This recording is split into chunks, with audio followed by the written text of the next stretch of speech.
I see those big, bright, shiny red trucks just a-trucking down the road.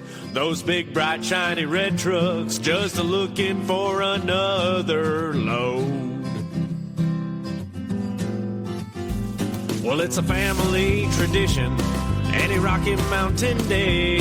Our fathers before us showed us the way. We worked for asphalt cowboys and concrete kings, but that's never been a problem, cause we got diesel in our veins. We've got diesel in our veins. I see those big, bright, shiny red trucks. What's up, JFW family? Welcome back to the Channel 23 podcast. The purpose of this podcast is to reach out and touch the fleet, to engage and inform everyone with all things JFW. Welcome BD, as in Brother Dave, SD, as in Super Dave, and JJ, as in John Jordan, our very special guest today. Hi, everybody. Top of the day your way. Good morning, y'all. Morning, John. I asked you earlier if you're nervous. What did you say? Like a whore in church.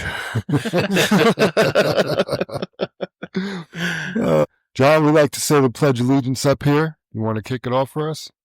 Sure. I pledge allegiance to the flag of the United States of America and to the republic for which it stands, one nation, under God, indivisible, with liberty and justice for all. Father God, we thank you for the opportunity to go out and do some trucking today. We pray for the safety of our fleet, all of their families, and all the other families and individuals we come across on the road today. We pray for patience and in making the good, safe decisions. Pray to be accident-free and that we all make it back to the comforts of our homes this evening. We pray for healing and 100% recovery for all of our family members that are ill. No matter what, we trust you, God, and it's in Jesus' name we pray. Amen. Amen. As a reminder, anything you hear on today's podcast is just the men in this room's expressed opinion.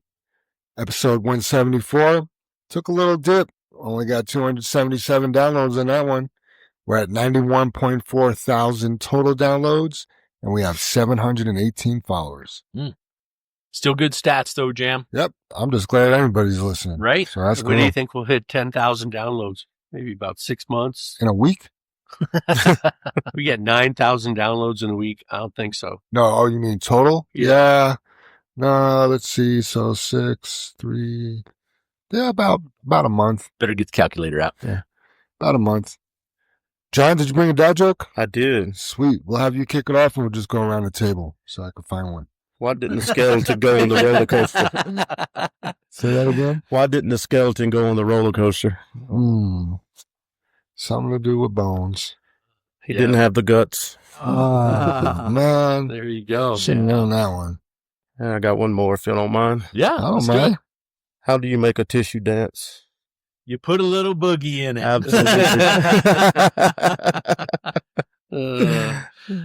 Well, I'll tell you what. I tried to catch some fog once, but I missed. And, I wanted to play hide and seek, but good players are hard to find. So that's a bada boom right there. I got my real joke right here. So it's the World Cup final, and a man makes his way to his seat next to the pitch. He sits down, noticing that the seat next to him is empty. He leans over and asks his neighbor if someone will be sitting there. No, says the neighbor, the seat is empty. This is incredible, said the man. Who in their right mind would have a seat like this for the final and not use it? The neighbor says, well, actually, the seat belongs to me. I was supposed to come with my wife, but she passed away. This is the first World Cup final we haven't been together since we got married. Oh, I'm sorry to hear that. That's terrible, says the other guy. But you couldn't find someone else, a friend, a relative, or even a neighbor to take her seat? The man shakes his head. No, he says, they're all at the funeral. So there you go. Oh, that's funny. That is funny. Well, the wife and I went to a motivational event, and we'll try and help yourselves out, right? Do better things and be better at life. And he touched upon a couple's situation that this motivational speaker was talking about. And he says that some married couples are so disconnected that 85% of the husbands don't know their wife's favorite flower. And I was like, are you kidding me? And I leaned over to my wife and I said, it's self-rising, isn't it? Needless to say, she didn't speak to me the rest of the event. That's funny. That's a good one. Anyway, I don't know if I told you guys I got fired from my last job because I kept asking the customers whether they prefer smoking or non-smoking. Yeah, you told me that. Did I tell you that? Did I tell you why? Well, Yeah. apparently the correct terms are cremation and burial. I got one more here. Somebody asked a pirate what makes him angry, and the pirate told him, when someone steals my pee. Irate. Yes. Yes. There you go. Got your thinking cap on, Sue. Yep. That's good. Funny. All right. Good job. New employees, we got Juan Alvarez and Carlos Beltran started this week. Welcome to the fleet. Yep. Yeah, welcome, guys. Welcome aboard, guys. Celebrations. Typically, we have anniversaries, birthdays, and family birthday celebrations. But this week, Frank McCoy informed me that his wife, Lori, is celebrating 2 years cancer-free on Friday the 4th. Frank says, fight like a girl, they kick ass. Isn't that So, awesome? That's the best thing great. to celebrate. Congratulations, Absolutely. Right? 100%. Right. Yeah. Congratulations, Lori. Anniversaries. Jimmy Grumpy Villagrana Jimmy V. is celebrating his 8-year anniversary on Friday the 4th. Happy anniversary, Jimmy. Years. And that's just his second time around? That's total. Is it total? Yeah, we just kind of, Well, he was only gone for like a month. we I just mean, yeah. did some magic and bamboo at the time, I think. Happy anniversary, Jimmy. Absolutely, go. buddy. Thank you for all you do for Yes, us. sir. Jimmy B. Birthdays. Gabe Colmenero had a birthday on Monday the 31st. Happy birthday, Gabe. And Dustin Romero Jr. has a birthday today. And this is a big one for It is a Dustin. big one. Is it It's a 21? milestone. Yeah. 21. Wow. Yep. He can officially go from state to state. He wants to go to Utah so bad. Yeah. I'm going to laugh if that was the last of the loads that Jimmy V and Martinez are bringing back today and he can't go. Oh, no. There'll be more, Dave. Oh, there will be. I'm just saying like Right next now. week. Yeah. Yeah. Yeah. That's funny. Most 21-year-olds have probably been waiting to go drinking. Right. He's been waiting to go out of state. Right. Need to Exactly. go trucking. Isn't that awesome? Trucking Trucking with the big dogs. Mm. That's right. And then Tired of sitting on the porch. Yeah. we didn't have any family birthday celebrations this week, but we did get a birthday card from Potter's girlfriend, Drea. And as always, Thank you card. a thank you card. Yeah. Yeah. What did I say? A birthday card? Birthday card. Yeah. I'm like, We got a thank you card for the birthday card. Anyway, in her usual fashion, sealed with wax. oh, yeah. Yeah. I mean, nice handwriting, good card. Anyway, she says, made just for you, JFW. Thank you all for thinking of me for my birthday. I truly appreciate it. This year, you all bought me an awesome water cooler paint set and more wax stamp colors. Let the crafting continue. You are the sweetest. Thank you for your generosity and making me feel special, Drea. That's awesome. Nice. You know, that's the first time I think I've heard because, you know, JFW gives out gift cards, right? That Yeah. somebody actually said what they bought with their gift Yeah. card. That's very cool. Right? Yeah. That is cool. Good old Amazon, man. Woo-hoo. Right. Shout outs. Dwayne Sand. I would like to give a shout out to Mike Ports in 0024. On Monday afternoon, my CD stopped working. Mike was about 10 minutes ahead of me, and he let the loader as well as the scale house know what I was doing when I arrived, and everything was dialed in when I got there. Isn't that cool? That's cool. That is just, That is pretty cool. that is thinking ahead. Absolutely. You know what I mean? On Mike's part, like, how can I help the guy behind me? That's just, Mike, good job, man. That's just freaking awesome. BD, I'm going to combine this shout out, which is yours, with the next shout out because it's the same thing. So anyway, BD want to give a shout out to everyone that stopped to help OCL with a coolant and to check on him. And then OCL also shot me a text saying, good afternoon, Jam. I wanted to give a shout out to everyone that stopped and helped me out today while I was down at Fairplay. 0028, Galletas, Sammy Diaz. 0042, Damien. 0044, Stefan. 0076, Kurt. 0046, Georgi. And 0016, Andrew. Oh, one more. And 0084, Jonathan, as well as the Lisa RNA Trucking. I'm sure I missed a couple, Can't remember all the drivers. Oh, gotta turn the page here. Well, that's quite a list. That is a list. Right? And my pages are sticking. I can't remember all the drivers at the top of my head, but I appreciate all the drivers looking out and helping me out with coolant during the snowstorm. God bless. It was like a 3-hour ordeal. Man. You know what I mean? Like he was up there a while and it was just like a train kept stopping. You know what I mean? Like another truck would stop. And I think he got going the first time, had to stop again. And I'm not sure if more trucks stopped the second time, but either way, yeah, it was a long ordeal. Did we find out, was it being pushed out by the air compressor like you were thinking? I just assume so, Dave. I honestly don't know. And then what really sucked is after it blew all the water out, the sensor stuck. And when we filled it up, it didn't know it had water. So then it needed the magnet trick. And just, one thing led to another and off we go. So, do you want to talk about that coolant air pressurized thing real quick? So what we're running into is we're having some air compressor issues so the air compressors are cooled by water, right? They run so hot, they have an antifreeze line to them, right?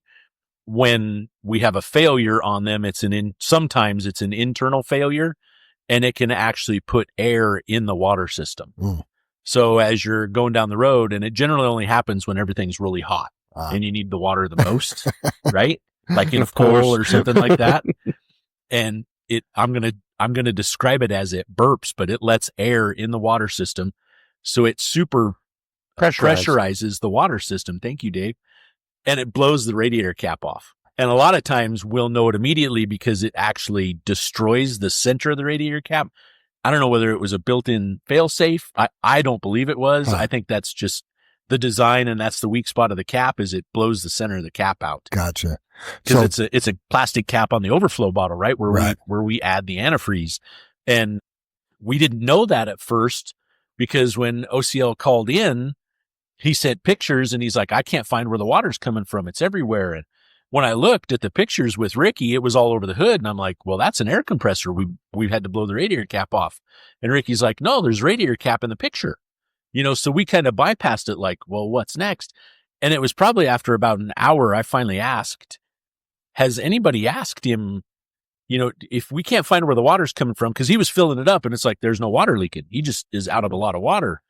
Make a long story short, we finally found out in a conversation with him about an hour after we started, the radiator cap blew off. It was gone. And he found one in his tool bag and put it on and then took the pictures, not knowing. It's not like he did it on purpose. It was just the way it fell. Right. So we were right in our analysis, but didn't know we were because the radiator cap was on. Right. So, So if you open your hood or something and you see like your radiator cap is missing, nobody stole it. Most likely you got a problem. Right. It should raise the eyebrow. So. Unless you put antifreeze in and you forgot to put your cap back on. Yeah. Unless that happens. Guilty of that.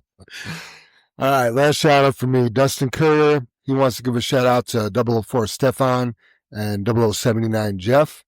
Yesterday for the teamwork chaining on the last hill before fair play due to an accident and having to stop on the hill covered in ice and rolling with having to put all four on when they put the chain law up in the middle of throwing two just to get off the road. So good job, guys. Nice. It's that JFW brotherhood. Yep. Sisterhood. Valentina was telling me that story yesterday. I think maybe is the same thing, but they were all waiting because of the accident, and the state patrol went down to each truck and said, hey, you guys got to put your chains on. The chain law went up. Well, when they passed the notification sign, it wasn't up, but they had sat there for so long. And then it was a lady officer, and she said, if you guys start rolling and you don't have your chains on, I'm going to give you a ticket. I mean, so that's kind of cool of her to come by and say, hey, chain law's up. Totally think we understand it. Because she could have just been a so-and-so and just ticketed everybody, right? Yeah. So, I mean, kind of cool that she did that. Absolutely.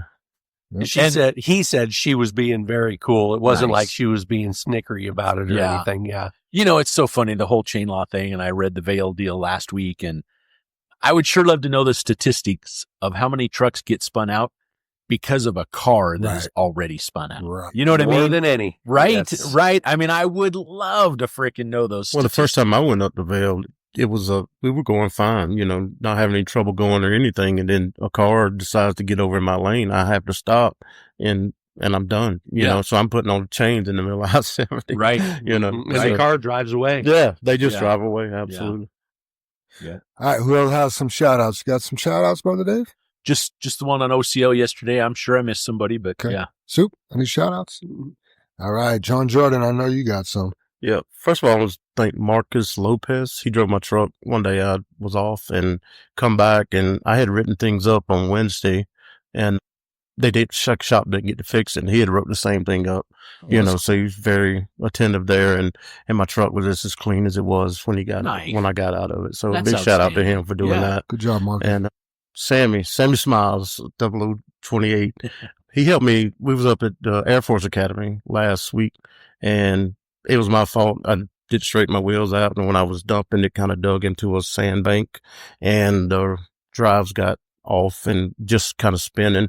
And he just jumped in with a shovel, started shoveling out from under the wheels, and we kept lifting the bed up, until we finally got it worked out. And big shout out to him for staying and helping. So Nice. Yes. That's outstanding. I'm just glad he was able to get on the Air Force Base. Well, we both were. Any other shout outs, John? No, I'm good. All right. That's cool. All right. Let's get into it. I'll do one more. Go ahead. I want to shout out to Potter for helping me with my ELD scores, Samsara scores, and stuff like that. So he really helped me a bunch on them, and I want to say thanks, Potter. That's awesome. It's awesome. Yeah, Potter's got 100 in 100, so he's the man. Wealth of knowledge on all that. Yeah. That's pretty good. You also have a really good score, I'm pretty sure.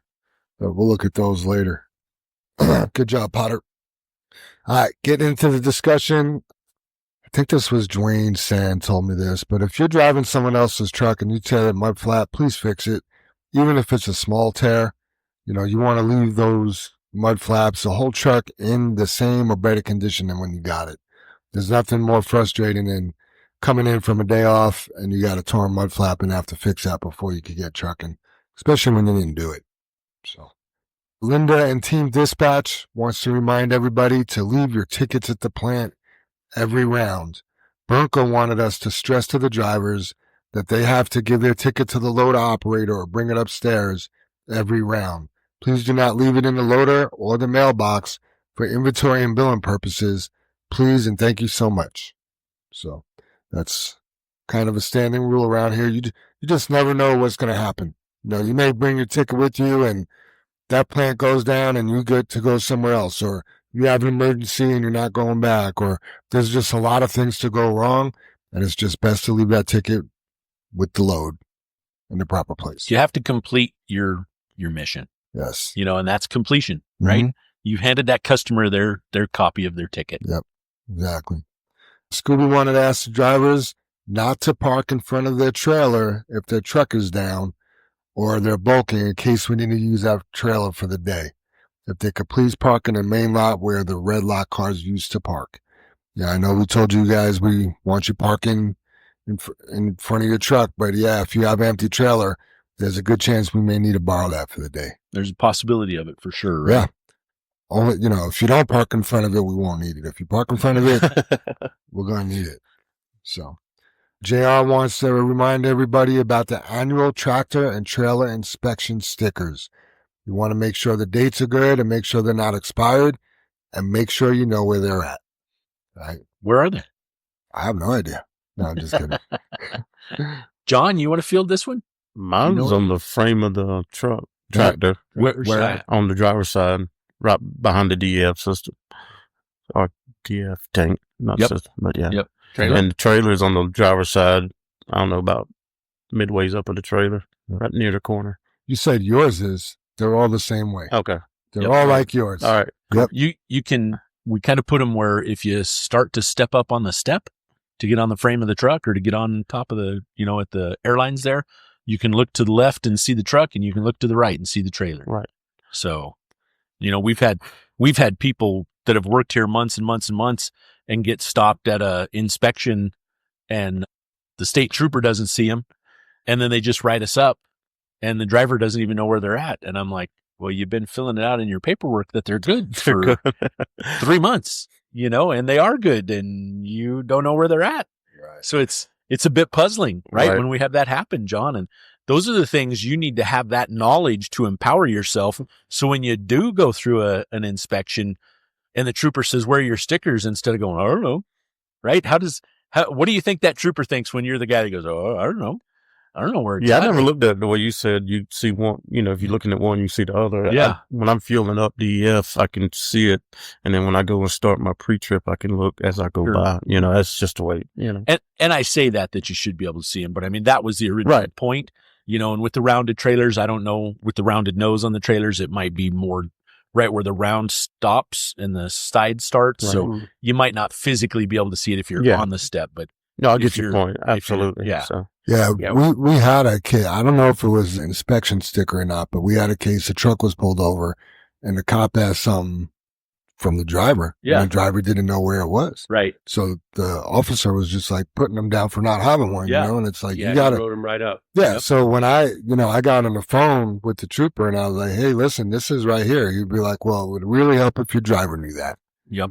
Right. And one thing I want to point out too, the date that's poked on that sticker, because they poke out the little holes there, that's the date of the inspection, and they are good for 1 year. Yes. So don't think that that's expired. Mine's at 8 months old. Right. That's the date of the inspection, and they're good for 1 year. Thanks, Dave. You're spot on. Yep. Speaking of inspections, we got some DOT enforcement dates to put on your 2025 calendar. There's 4 of them. And are you prepared for the biggest commercial vehicle inspections and safety campaigns of 2025? The Commercial Vehicle Safety Association, also known as CVSA, has designated the following dates for its focused enforcement efforts. Mark your calendars for these important dates. Number 1, the International Road Check, aka the 72-hour Blitz, is May 13th to the 15th. They are going to do 15 trucks a minute across the U.S. and look for DOT violations. I tell you what, the State Patrol here has been ramping up to their classes and their cadets that have graduated, and they're on a hiring spree. And I mean, I almost feel like weekly I'm seeing another class graduate cadets. And I'm thankful. We need more safety on the road for sure. Yeah. Yeah. So I'm stoked about it. But with that's going to bring, more inspections, and you better know where your stickers are, and you better know what condition your truck's in, right? Yep. Who wants to be the clueless guy? Yeah. I don't want to I've been the clueless guy, and it's not fun. Right. Right. Just like Jam just explained, when we were getting wind that guy was going to get a ticket for no stickers, it's like, what? We have them. They're, what? Yeah. I mean, it's almost so hard to believe. And the driver's like, oh, I don't know where they're at. Well, you're signing off on it. I get that. Those are the things that just blow my mind. Right. So, man, 15 trucks a minute. Yeah. That's clearly nationwide, not just Colorado, but yeah. That's noteworthy. Yeah. Yes, it is. You guys understand what I mean? A bunch of trucks. Yeah. Yes, it is. Might want to write that one down. Operation Safe Driver Week, July 13th to the 19th. And they're going to be focused on stopping vehicles with driving irregularities. Thank you. Irregularities. Thank you, Dave. To check driver information, including CDL paperwork. Brake Safety Campaign, aka Brake Week, is going to be August 24th to the 30th. They're going to focus on stopping trucks and buses to check brake systems. Now, how do they check disc brakes? Well, they have a little mirror and stick it in there and look how much brake pads are left. But they also are looking for leaks, air leaks. So, we haven't talked about this for a long time, but when I drove every day, I would make a habit when I would stop and park before I set the brakes. I would build the system all the way up. I would shut the truck off and I'd step on my brake pedal and I would see how long it would hold air with the brakes applied. And with the truck off and at quiet and not the brakes set, you could hear any leaks back there or know anything. And boy, you found a leak awful fast when the brakes were applied.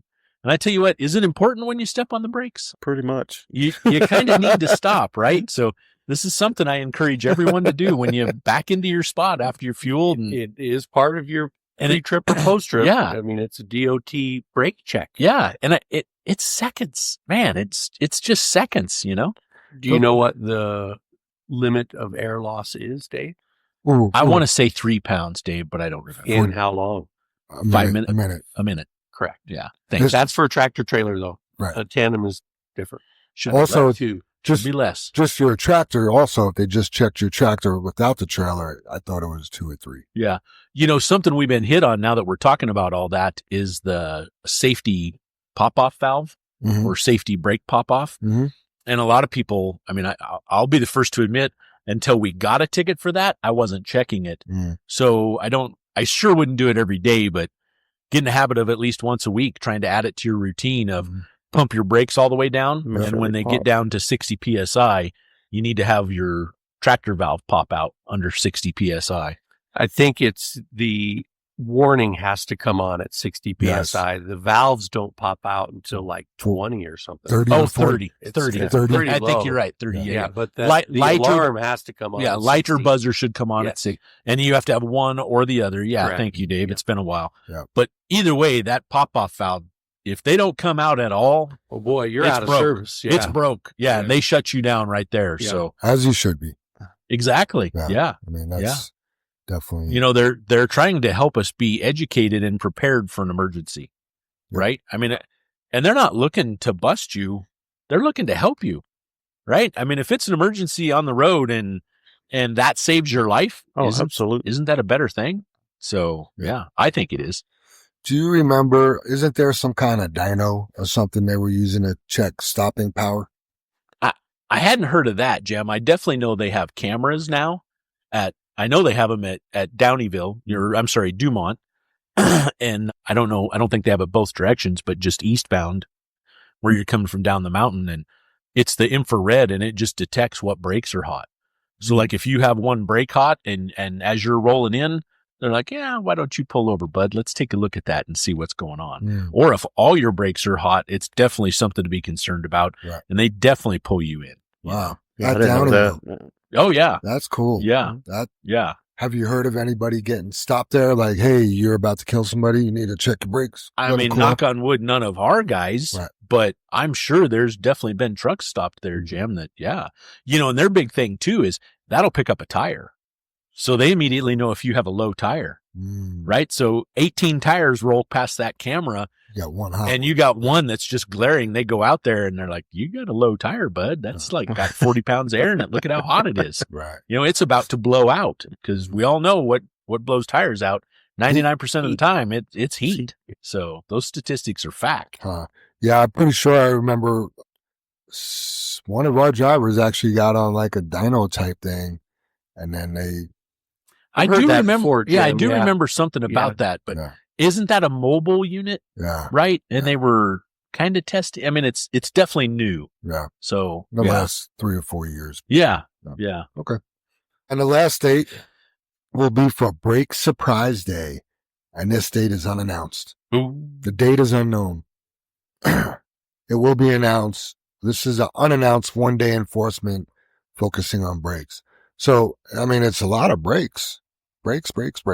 I think brakes are probably at the root of a lot of accidents, you Oh know, my gosh, yeah. whether it's, you know, poor maintenance or leaks or Well, what's the first thing you hear a driver say when he hits something in an accident? I couldn't stop. right. I couldn't stop. Right. So, of course, they immediately go to the vehicle, which You sure they don't say I didn't see that car because I was on my phone? No, they don't say that. They don't admit it. right. Well, speaking of phones, here's a subject that's near and dear to our hearts and that we just can't get away from. Every time we turn around, we got to talk about it. The month of April is the National Distracted Driving Month, and we actually put this out on Connect Team yesterday. And the Colorado State Troopers want you to follow these 3 simple rules. Pull over to eat or drink. Store your phone out of sight. I love that one.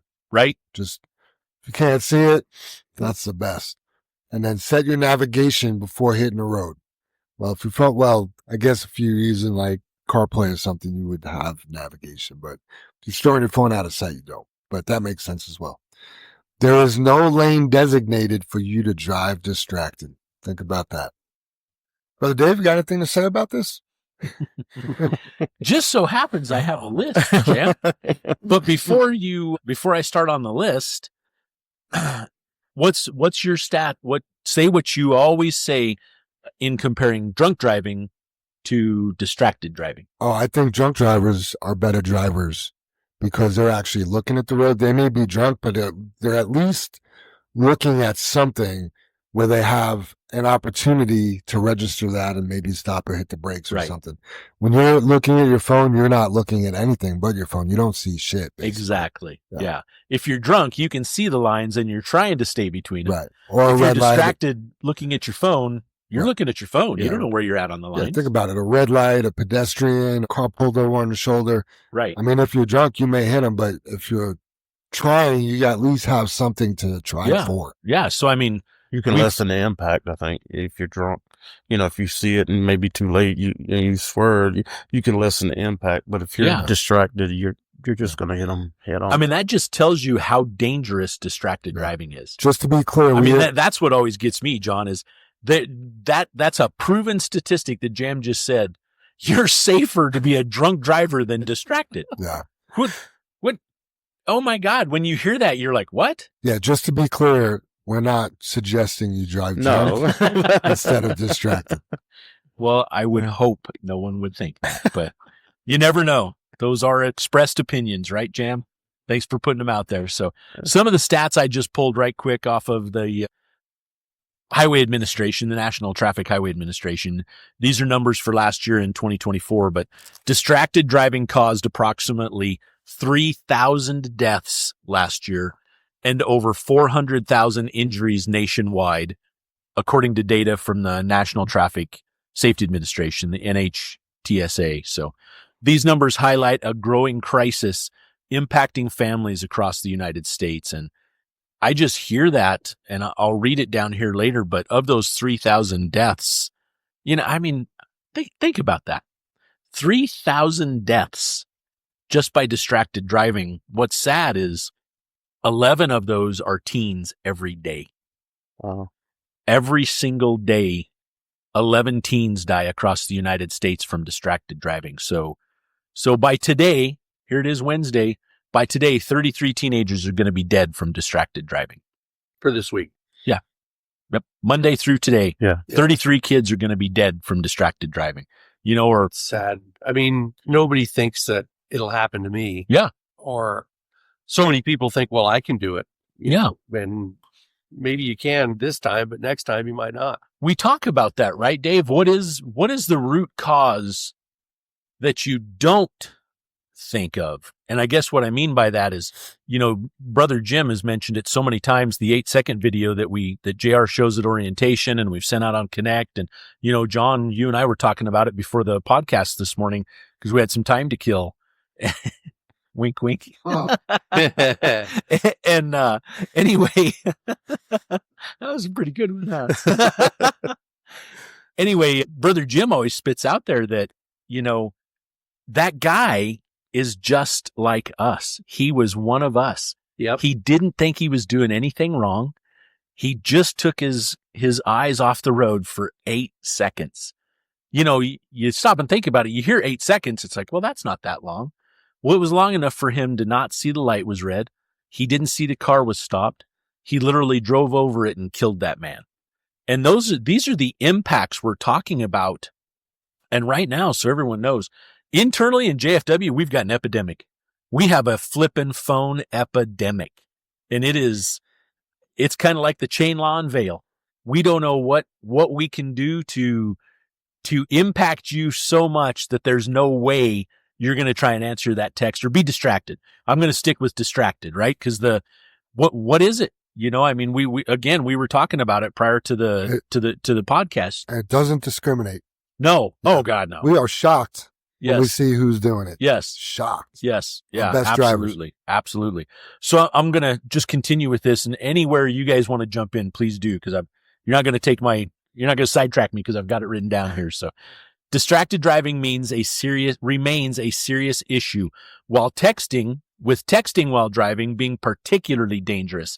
as it's 6 times more likely to cause an accident than drunk driving. And 25% of the car accidents are related to cell phone use.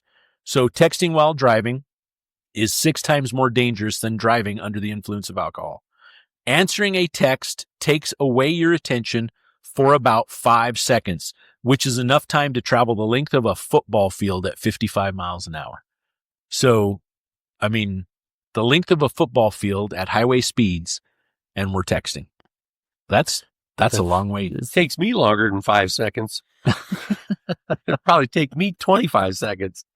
So clearly texting increases the odds of being in a car accident. And I know I read it 25%, right, of the accidents are related to distracted driving. That means 1 out of every 4 car accidents in the United States is caused by texting and driving. 1 out of 4, which I said earlier, 25%. I thought it would be more, actually. When I hear 1 in 4, you know what I mean? Yeah. That's just, wow. Yeah. So Well, it's like I told you this morning. I did a little survey going down I-20 toward Atlanta one day, and I counted 100 cars, and 70, 80 of them were on their phones. So that's staggering numbers. yeah. Mm-hmm. Yeah. How long ago was that, John? Say 2020. Yeah. Yeah, maybe 2019, something like that. Yeah. Do you think it's getting worse? It's absolutely worse. Yeah. Absolutely. Yeah. I do have a statistic I didn't put in here, but I will mention it, that actual phone being held to your face or, up to your ear, up to your ear, that has actually gone down 2.1% over the last 5 years. But I think that's because so many states have started to fine you, right? For and all your modern cars hands-free. are coming out with hands free. Yeah. And you can actually hear people on them now. You know, Right. they're so much better right. than what they used to be. Yeah. And I think that's probably It's a good contributed. thing. Yeah, like Absolutely. I mentioned to you before the podcast when we were talking about it, that, my wife's car, the text just comes through and it reads it to you. My eyes aren't off the road. It says, would you like to reply? And you just hit the button with your thumb, that your thumb is on. I mean, when your hands are holding the wheel, that's right where your hand is. Yep. You hit the button and you speak your reply and it sends it. And I mean, you can literally text and drive hands free with never taking your eyes off the road. Am I suggesting that? I'm still not suggesting that. I don't even need to hit a button. It'll read the text. Do you want to reply? Yes. Yeah. Right. No, you're right, Jam. I don't have to hit the button. You're spot on. Yeah. It asks you, do you want to reply? Yes or no? Yeah. Good point. I don't drive a car that often. But what? Something else that baffles me is where people text. You see them at 7, 8 o'clock in the morning in rush hour traffic, and they're literally driving with their knee texting. Oh, yeah. I mean, it's one thing. I'm out there again. I'm not suggesting it, but going down a 2-lane highway in the middle of nowhere, the only thing you might hit is a cow, but you send a text there. But to be in the middle of I-70 at 7 o'clock in the morning, it's baffling to see the number of people. I just think no matter what, we have to approach it. It just can't be done. Absolutely. You know what I mean? I understand what you're saying, right? Who would take the risk in rush hour traffic, stop and go traffic on I-70 around a curve going past Lakeside or something? Right. I get it. Who would do that, right? Versus, hey, I'm running out to the dairy there in brush, Right. and there's no one around me. I can't see a person. Well, sure, one is safer than the other, but is it still wrong? No, yes, absolutely it's wrong. Yeah. Think about it. You could drift over Yes. to the right. Yeah. Have your steer tire get sucked into the soft dirt on the shoulder. Yeah. Go off the road, down the embankment, roll your truck, Yeah. kill yourself. What if there's a car on the shoulder and you didn't see it and you hit the car that's parked there or the how person many- that's out changing a tire How on many the car? people get hit on the side of the road? State patrolmen, Yeah. people that are broke down. Damn right. And that's because that car was drifted off to the Yeah. side. Yep. Distracted. Yep. Distracted big time. Yeah. It's dangerous and scary and just unbelievable. So the cell phone use, 25% of the car accidents are a result of cell phone usage. Over 800,000 vehicles are being driven by someone using a handheld cell phone at any given moment during the daylight hours. Oh, it is in here. I thought I took it out. The prevalence of drivers using handheld cell phones has decreased from 4.6 in 2013 to 2.1% in 2022. So down 2.4%. It looks like they're actually 2.5%. So I guess that's a good thing, but it's not solving the distracted driving problem. Absolutely. They're just not holding it to their ear anymore. They're not physically holding the phone.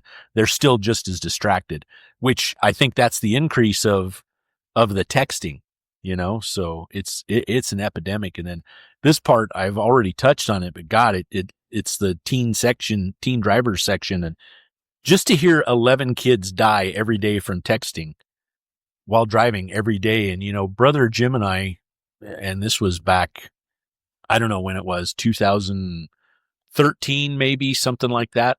Right there at 120th and Bradburn, Carissa Miller hit the back of one of our trucks. They estimate she was going over 50 miles an hour. Our truck was sitting there at the red light at the intersection. Ray Yates was the driver. As you can tell, I still remember all the names, and it's been, well over a decade ago. Well over. There used to be a sign there that the family had sponsored to prevent texting and driving. But she hit the back of our truck sitting at that light at over 50 miles an hour, and she didn't have her seatbelt on to boot, but she was distracted driving, and she was dead. She was killed right there on scene. And, that was tough. Jim and I were there at the scene, and, you're looking at the family in crisis, and they're trying to understand what happened, and, they want to blame someone. And, luckily they were savvy enough not to blame us. Right. When I say we were lucky, I don't know whether we were lucky or not. We didn't get sued, but we didn't do anything wrong. We were innocent bystanders, but yeah, but it screwed Ray up. It did. Yeah. We lost that driver. He couldn't keep driving after that. Screwed him up. And it's a tough world we live in. And I guess, anyone that's listening here, man, talk to your kids, do the best you can to restrain yourself from doing this, but for the sake of safety, talk to your wife, talk to your kids, talk to your parents, talk to your neighbors. I talk about this politically, to talk to people, and the only way we can fix it is to talk about it. And it needs to be fresh on everyone's mind. The way we push the program for our safety and efficiency score, I would love to be able to create something like that to solve this for the world, because it's not a JFW problem. It's not a Colorado problem. It's not an American problem. It's a world problem. Yeah. Every country, every human being that has a phone, if they're driving, at some point they're driving distracted, and it's an epidemic that's out of control. So if there's any way we can continue to talk about it and solve it. So the other interesting part here, have something? Yeah, I would just suggest sharing the 8-second video with your family. Yeah. And if you don't have that, we'll gladly send it to you. Yeah. It's been put out on Connect a couple times. Yeah. We should probably send it again with today's podcast, Jim, because it can't be too much, you know? Yeah, I've forwarded it to my daughter and her husband, Jen and Nick. Yeah. Go to their 16-year-old daughter. Yeah. My granddaughter, Lexi, that's driving. Yeah. And they did. That's great. And I want to add, the last thing you want to do is try to live with killing somebody. Oh, could you imagine? I've come close once, and I wouldn't say it was severe PTSD, but I absolutely had PTSD from doing that. There was nights I couldn't sleep. If I did go to sleep, I was replaying it over and over in my head, and I would wake up, just in a sweat. It's like night terrors, and that was just somebody I messed their knee up. But I just know how close I come to killing that person. How did that accident happen? I was going across Lake Marion on I-95, and on that bridge, there's no bridge lights. There's no emergency lane. I'm going up the road. They're in a black Cadillac, and they only had red tape across the back brake lights, and they had a flat tire. Oh, jeez. They pulled over and was changing the tire, and they could have went 100 yards and been completely off the bridge. And I never seen them.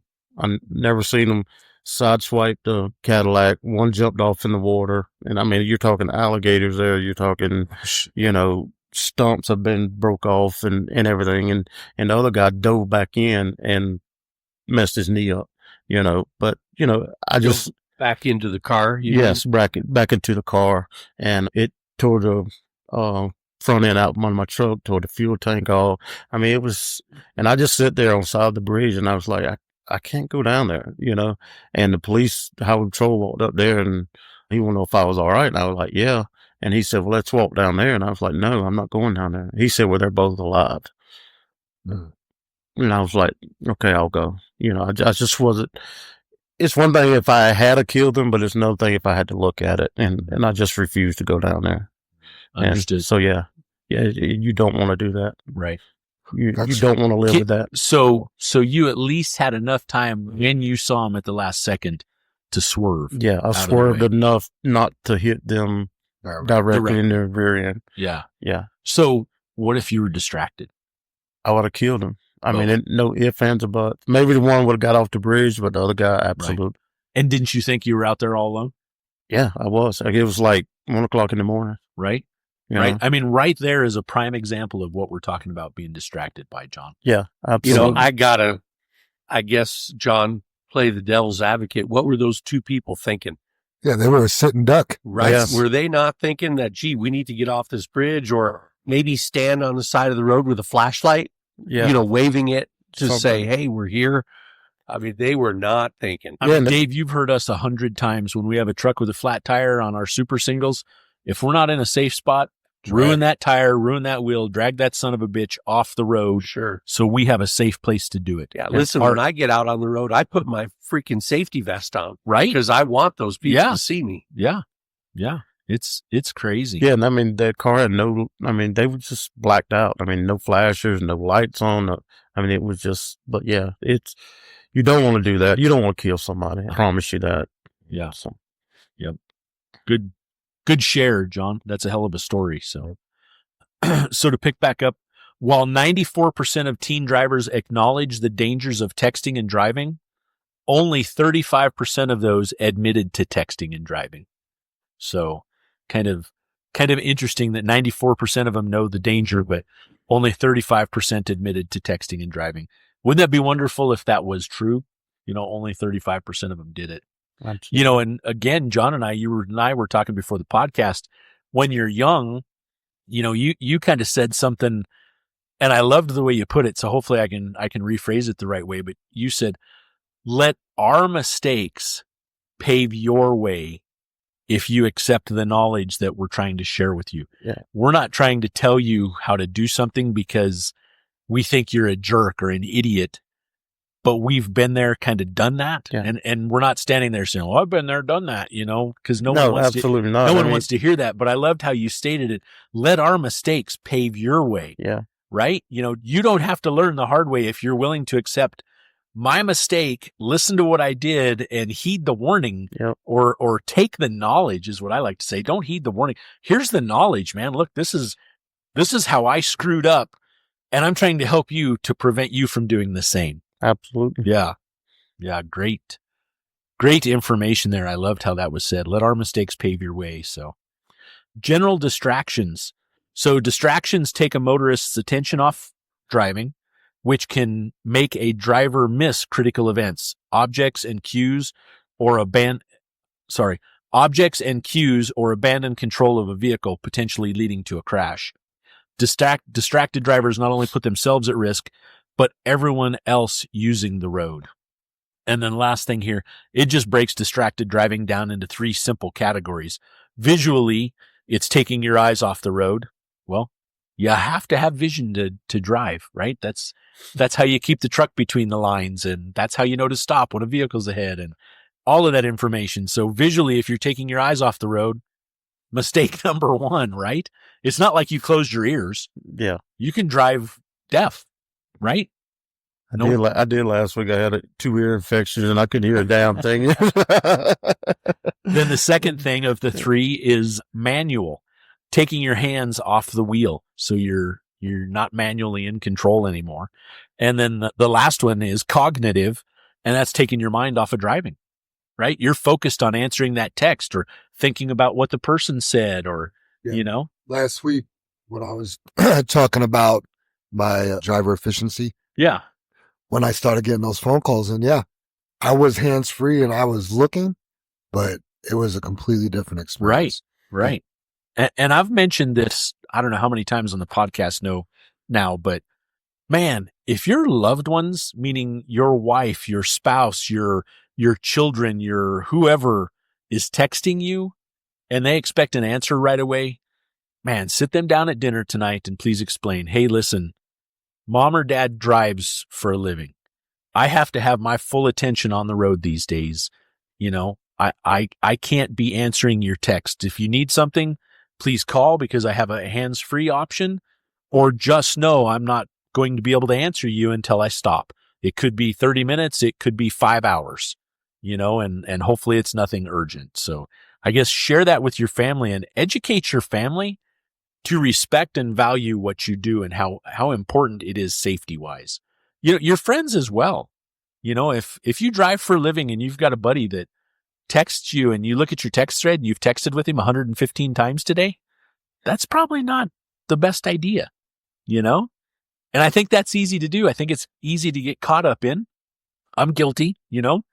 I'll get a text from a family member and, you know, you want to answer right away. It's a knee-jerk reaction, right? It's like a drug. You feel like it. So with all this said about statistics, I figured I better at least print something that, hey, how can we help prevent it? Because this is where we're at. Our prevention right now that we've got, it isn't cutting it.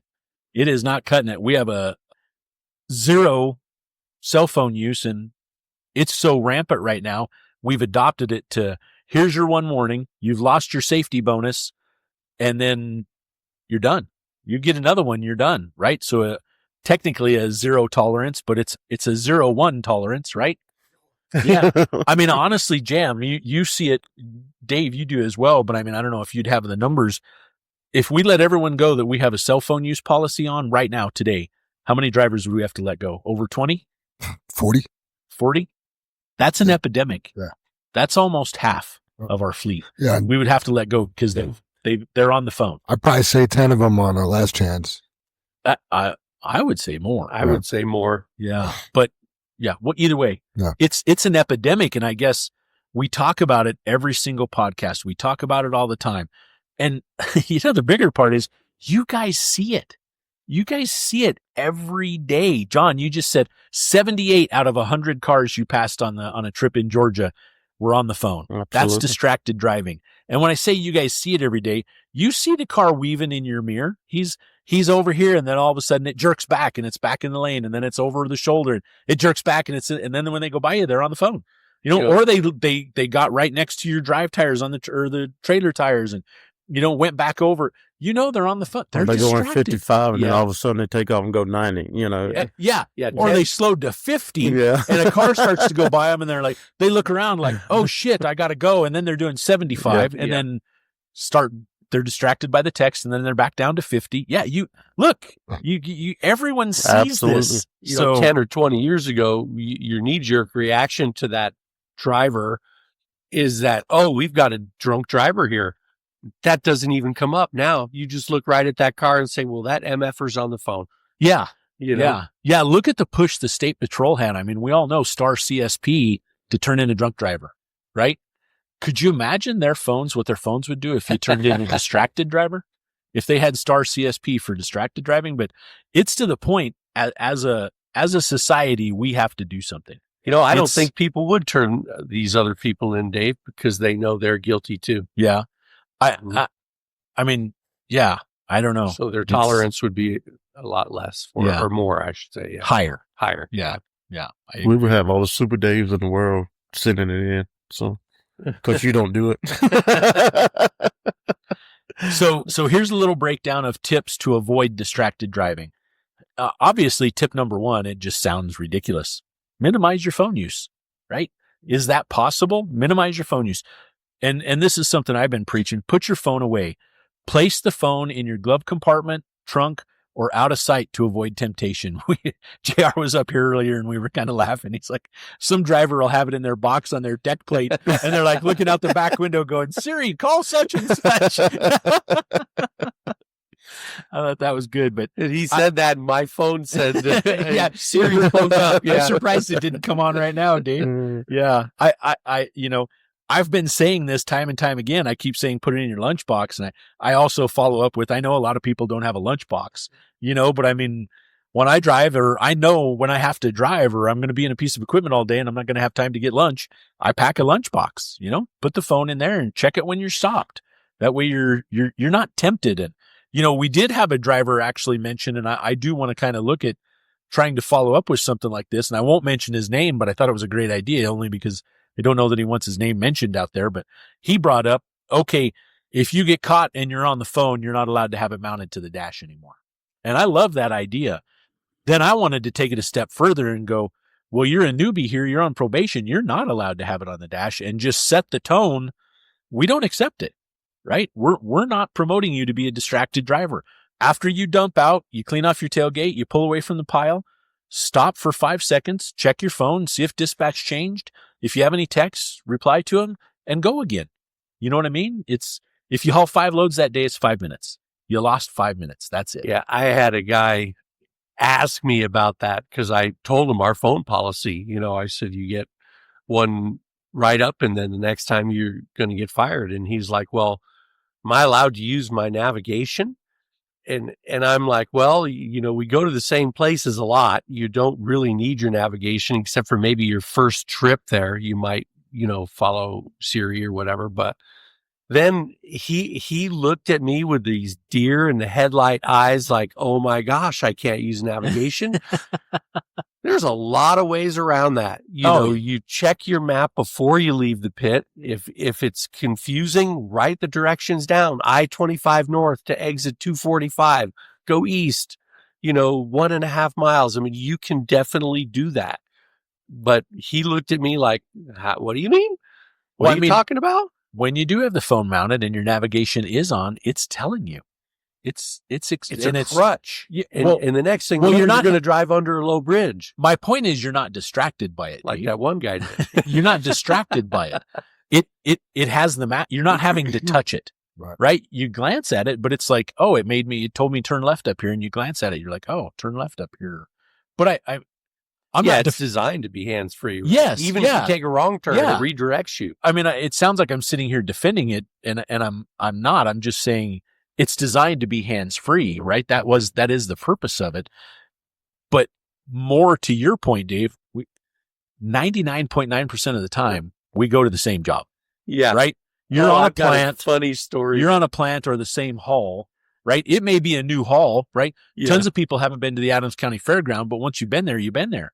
I would hope as a driver, you have the memory to get back there. I know 99% of the time, if I've been somewhere once, I can make it there again. Well, when I first come here, I was lost as a Hogan's goat. If it hadn't been for GPS, I wouldn't have gotten nowhere. I bet. But how long did you need it, John? How long did it take you to realize that Franklin was at 58th and Franklin? Honestly, about days. 6 months. I mean, everything was just amazing to me. I mean, you're talking about coming from a town that had 6 stoplights.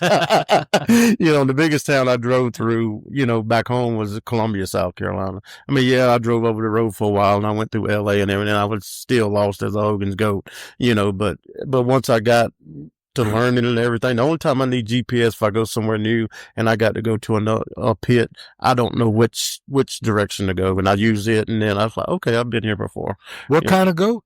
A Hogan's goat. Are they lost all the time? Or? They are. No. They're permanently lost.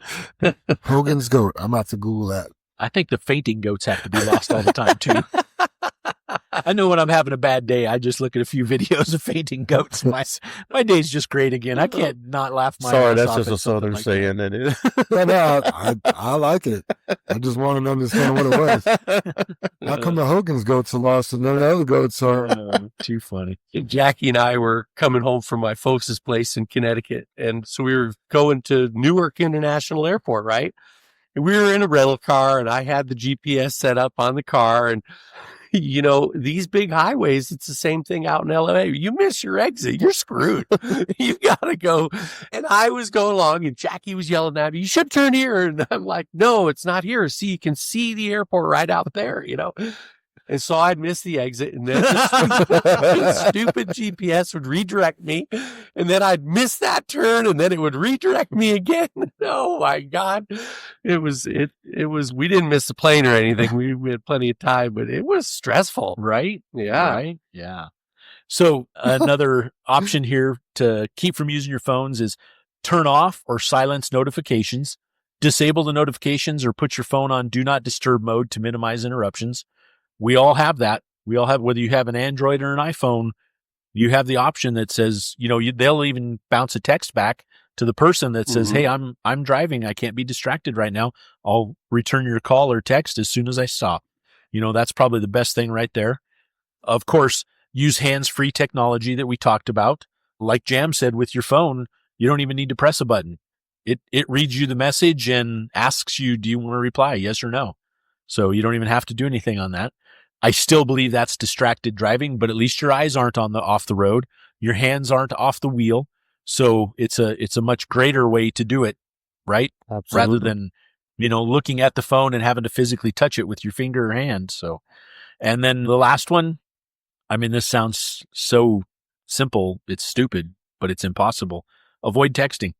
Texting while driving is incredibly dangerous and illegal. So avoid it altogether. And I know if it were that simple, we wouldn't have this epidemic. So I didn't want to read all the bad and not give some suggestions like we've mentioned in the past. But, if someone has a surefire idea, please get with me. I would love to share and patent your idea and become billionaires because, we could become trillionaires. Who knows? I mean, that's something that just doesn't go to a man. It doesn't go to women. It doesn't go to kids. It goes to everybody. It doesn't just go to Americans. It would go throughout the world. Let's be the first trillionaire off some patent. Love it. Yeah. So in 1855, a European goat farmer by the name of Hulk Hogan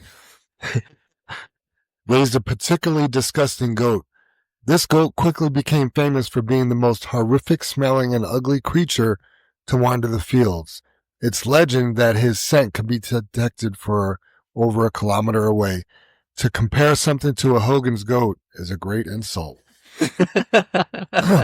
The phrase, like Hogan goats, refers to something that is faulty, messed up, or stinks like a goat.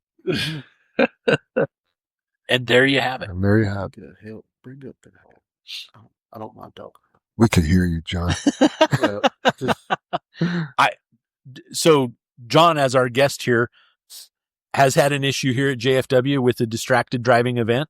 And I guess, John, if you want to share that, share away. Yeah, I mean, it's like you said, it's the temptation. I mean, when you got it up there in plain sight, I mean, it's so easy to scroll up, look, text, whatever. And then a little policy I'm fixing to adopt is just keep it in my glove box. I mean, I think that's a deterrent, and I'm as guilty as anybody. I don't want anybody to think I'm sitting up here on a throne or anything like that because I'm as guilty as anybody else, but these guys are serious about this. This is a serious situation.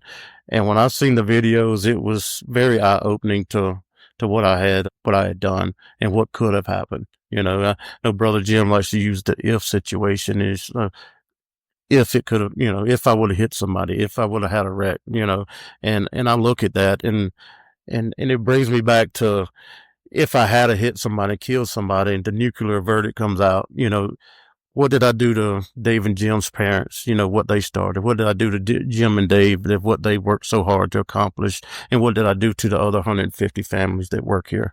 It's, me, I did it. You're going to be dumb. You better be tough. I wouldn't have cared about what I'd done. I would have thought more about what I'd done to everybody else. And I highly suggest don't do it. It's not worth it. If you don't mind, John, share what else you did when you put your phone in the glove box, if you don't mind. Oh, about reaching over and grabbing it? Yeah. What else is your phone in? Oh, it's going to be it's actually going to be in a safe where you actually got to put a code in, and I'm going to lock it up in there and put it in my glove box. And there's absolutely no way I can get it without the camera seeing me. So to me, that's a deterrent. It may be overkill, but I'm willing to do overkill, to stay employed here. So what I liked about that, John, is you've already taken steps to solve the temptation, because it's temptation. The temptation, right? And we all think we can get away with it, and I'm no different. You know what I mean? That temptation is irresistible. When you see that thing go off, you don't think about answering. You grab for it. You just absolutely just grab for it, and it's not good. No kind of way you look at it. Yeah. So what shocked me is you said you had it in your glove box before. Yeah. And you were able to reach over and still get it. I did. I stopped at a red light, reached over to grab it, and sent a text. Yeah. And now with it in the lockbox, you won't. You don't have time. I mean, you won't have time to open the box. Right. and everything because the red lights is, just so fast, Agreed. so. Agreed. So in a way, it's not overkill. It's actually the answer, right? This is If you want to get technical about it, it's underkill because he'll never hurt anyone from distracted driving. this is what I mean by the phone usage doesn't discriminate. Yes. John, you are, a go-to guy. You've been here just over a year, maybe almost a year and a half. I mean, everything we've asked you to do, you do it well. Your safety scores, everything looks good. I mean, you're a pleasure to have here. And then we see that video in your name and it's just like, bleep, bleep, bleep, like, are you kidding me? It's a John, shock value, yeah, right? like Jim? you got John. It's almost like you're watching a family member become addicted to drugs. Like, wow, who smoked crack? It's like, damn. And sadly, it is an addiction. It It's is. probably worse than heroin. I've never done heroin, but I can imagine it's probably worse than heroin. Right. Well, it's legal. And, Yeah. That's almost what makes it worse, right, Jim? right. You know what I mean? Yeah, it's like cigarette nicotine. It's It's like legal. the opioid crisis, right? That was all legal too. Yeah. I got another text. I'm going to read this now and then we're going to get back to John and then we'll get to the rest of the podcast. But as you guys know, Armando Del Val has been sending us tips and tricks. And he called me this morning right before the podcast, like, oh man, I screwed up and this and that. But anyway, I'm just going to read to you what he sent during the podcast. Good morning, Jam. Sorry about my tips and tricks being short today. 2 topics, and the other one was about safety and ways to improve your score. But yesterday I was brought in by Casey and showed me 2 videos of me touching my phone while driving. So I felt like I had to skip my safety part for now until I know better. Please bring this up on the podcast. Drivers need to know that I messed up and show them the video because I'm not ashamed to admit I screwed up. And I hope by people watching my video, they know that even someone like me can mess up. Tell them I lost my bonus for 3 months. I want drivers to know it can happen to anybody. Wow, that's a great thing to do absolutely. to help us out. Yeah. And to help everyone out. I mean, people are here bearing their souls Yeah. because they believe what is happening to them is so difficult to stop, and they're trying to use what your words are, John, their mistakes to help pave your way. Yeah. And it's incredible. I mean, I'm touched by Armando sharing that, and John sharing your story, because that wasn't, we'd planned on having you on the podcast as a guest, period. Right. And then this happened. It's like, well, all right, let's talk about it, and like you said, Jam, it doesn't discriminate. It can happen to the best of us. Yep. And it's 2 guys held in high regards here at JFW. Yes. Yeah. Yeah. So, I mean, I guess nobody could make the argument for distracted driving. Right. Nobody could say, listen, it's not that bad. Nobody could say it's okay, right? Everybody admits it's bad, and we got guys like John Armando getting sucked in. What do we do about it? I mean, that's like you said, we could become a trillionaire if we could figure it out. Right. But well, I love, John's idea for one, right. right? I mean, when I hear it, I'm like, that's overkill, but it solved it. Right. You're not, I guarantee you, you're not going to do it, John. It's a pain in the ass to get your phone. So kudos to you, man. Yeah. You solved it, right? Absolutely. It's a pain in the ass if I wanted to do it. Will we be able to talk other people into doing that? I bet maybe a couple. Costs a lot of money too, especially the way our bonus program set up. Right. I mean, John, you laid a figure out there. If you want to share that, you can. Absolutely. Otherwise, if not, you can just say you lost your bonus. I lost my bonus for 3 months, but that text I sent last Friday cost me $2,653. Yeah. Man. That's Thanks. Sounds like you did the math. I did. Yeah. $2,653 for a text message. So, that's just like the town of Vail saying we're tired of trucks being spun out on Vail because they're not chained up. We're going to, ironically, theirs is a $2,650 fine. Just damn near that same amount. And but I guess here's the question, John, and I know you don't have the answer. That wasn't enough to stop you. And it wasn't. And you knew that was on the line. I knew that was on the line. Right? What made you do it? Well, I'm sure you guys talked about it. Never mind. No, because I asked. I said, I'm just curious. Yeah. I said, was it a loved one or, an urgent text or, and John, what were your words? I was like, first of all, I don't have any loved ones. But second of all, no, it wasn't. It was just a nonsense text. That's weird because when I seen the video, I was like, that's out of character. Something's going on. So I thought something was wrong. You were having a problem that just could not wait. And you're telling me that. I wish I could. It's like I told Brother Dave this morning. I wish I had a million excuses to lay out and hope y'all bought one, but it's not an excuse. It's guilt. And I admitted it, when Erica approached me with it, I admitted it. First of all, I didn't know because the camera never told me that I got it. Right. So when I seen it on my score, I was like, something's wrong. And then when I seen the videos, I was wrong.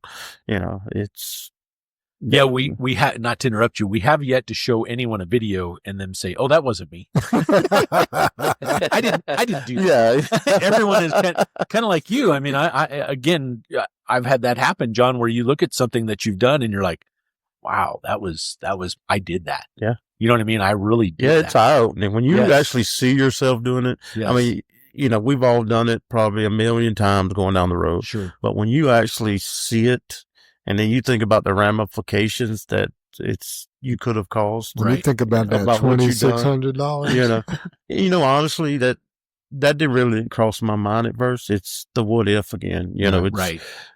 After I got over the shock of, maybe hurting somebody or something like that. That's when the money kicked in. I was like, holy, that text was expensive. Yeah. One way we could look at it is we'll pay you $2,600 not to use your phone. Right. Absolutely. I mean, you got to do some other things too, but the phone will here's the thing is it's costing you so much, John, because you're a top earner. And you go out there and you get it every day. So you would get your 9% bonus. You would hit all the marks. You know what I mean? And then one text message could take all that and just wipe it off. So if you're not worried about killing somebody, which like John said, that's the main thing. You can hurt somebody, kill somebody. Man, I mean, we're paying you not to do it.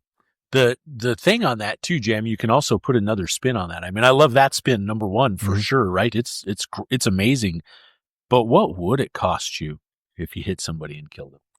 You know what I mean? That $2,600 is cheap. Yeah. Right. That's pennies. It's a drop in the bucket. I mean, you could lose everything if you hit someone and kill them, especially, if that video is subpoenaed and you were distracted, that's the something that, that's another thing. I don't think people really think of. They don't realize it's on camera. Right. Right. That if someone's killed, that lawyer is going to ask for that video and it's going to be subpoenaed and it's going to be right there in court. And you're going to be guilty. And here's the thing. If we have it on video, we're not going to be bashful about giving it over to the DA. Right. Like you did that. Right. Well, see, that's another thing that you have to think about by doing this. It's when you get called in front of a judge, jury, that defense attorney, Frank Azar will rip your life to shreds. He will make you think you're the most worst human being ever, and agreed. It's terrible. Yeah. Lost my train of thought. JR just attacked me. Me too. We're distracted during the podcast, Jim. Well, no, text. He took a personal my shot. phone buzzed, but it's not on the table. Well, yeah. Having questions, right? Have an excuse. Not a good enough excuse, but I thought we were friends, JR.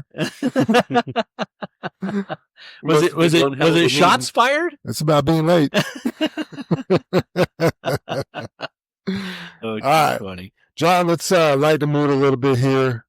I already said you've been here over a year. You are a go anywhere and do anything driver. I don't think dispatch has ever called you one time and asked you to do something. You said, I'm not going to do it. So, or I don't have time. Right. Getting to know you a little bit. You said you moved here from South Carolina. Yeah. Okay. What made you come to Colorado? Just needed a change in life. Took care of my parents for like 20 years. Their health and finances weren't the best. And then mom come down with cancer and she passed away. And then my dad's come down with dementia, and so yeah, I kind of stayed and looked after them. Gotcha. And after they passed away, I was just like, it's time to do something for myself, you know. Now remind me, I believe this is you. You drove out here and then got the job, or you I actually had come out one? here on vacation, and my buddy went to the gym, and anybody knows me know I don't go to a gym, but I was laying in the bed and was looking at jobs because I wasn't happy where I was at, you know. And I looked on Craigslist and saw JFW and Googled the company, and I saw y'all's little commercial y'all did years ago and everything. And I was like, I applied for it and got back to South Carolina, and Super Dave reached out and wanted if I could come back out here for a face-to-face interview. And I come back out here like 1st of November. My 1st of November to the 1st of December, I was moved out here. Oh, wow. And started work December the 4th. Wow. So you came out on vacation, applied, went home, you came back for a face-to-face interview, and went back and got your stuff. Wow. Ooh-wee. That's moving. I've always been chicken to do things like that. You were on a mission and you got it done. Absolutely. Yep. That's great, man. And what's your experience been like moving to Colorado and then working here at JFW? I love living out here. When I moved here, I lived up in Thornton, and I recently moved downtown. I'm like a block and a half from Coors Field. Oh, wow. So that's pretty neat. You know, just I could walk to a ball game if I choose to. Yeah. But yeah, JFW, when I first got here, I wasn't real sure, but the more time I spent here and I seen the family atmosphere, you know, was actually true. You know, instead of just, I've heard it during my trucking career, you know, we're all family, you know, and I had my doubts when I came here about that part of it, but the longer I stayed here and more I got to know people and the way people help you if you need it and everything, I was like, yeah, these people practice what they preach, you know, and so yeah, I love it here. Mm-hmm. That's good to hear. What's cool is you read those shout outs, and if that's not family members looking out for each other, you know, Mike Bort's realizing that Dwayne's CB wasn't working, and he's thinking Dwayne's not going to be here for 10 more minutes, and he sets him up for success. Right. You know, letting the scale operator know, hey, Dwayne's going to be here in 10 minutes. This is what he's going to have on. This is where he's going, what he's hauling. Tell the loader operator how many tons he needs and set him up for success. You know, and then what was it? 7 different guys that stopped to help OCL yesterday. Yeah. You know, I mean, that's huge. Yeah, that is absolutely, man. That is so and amazing to see. I've never reached out to somebody that they didn't help, you know, because a lot, you know, when I started getting to go to different places and everything, I didn't know, you know, and I would call up people like Bam Bam and Potter or whoever, and they would just, you know, literally walk me to what I needed to do. Yeah. Look at Sammy helping you at the Air Force Academy. Yeah. That's just. Yeah. Anytime me and Sammy go somewhere, it's an adventure. He's a good dude. Thank the world of that kid. That's awesome. He is fun, man. That's cool. So what do you think about the new safety program that we put in place? I've never been around nothing like it. I mean, the last company I worked for, we got $500 a quarter, you know, and basically what the old one was. But this one is just, when I saw the one last month, you know, I was like, wow, I've never in my life thought I'd ever get a bonus like this, you know, especially monthly, you know. Quarterly, I mean, yeah, you can see that, but on a monthly basis, yeah, I was floored by it. It's totally amazing. Thank you guys for putting up that kind of money. So. Yeah. I just would like to say too, that was about the average quarterly bonus prior to this year. The monthly? And so Jim and Dave effectively tripled it. You know? Yeah. That's a lot. That's how important our safety is. And that's why we need to attack these phones. Yeah. You know what I mean? Because that is our next step, right? I mean, we've barely gotten one out of the way for the safety and efficiency. And the phone thing is just rearing its ugly head, man. Yeah. It is rampant, and it's not going away. You know, that's the thing. It's not getting better. Right. We've been battling it for years now, and it's not getting better. So, you know, it's time, right? Yeah. I mean, there are other companies out there. These are some of the bigger guys that have, you know, 20,000 trucks or something. If you get caught on your phone, you're gone. Yeah. You know? Yeah. Well, like you said, Jim, we have this big bad zero tolerance policy that apparently allows one time. We got one tolerance. It's a one-time zero tolerance policy. Zero tolerance with one chance. Yeah. And another thing, if you get fired for phone use, that's going to follow you for, job to job. You're right about it. Yeah.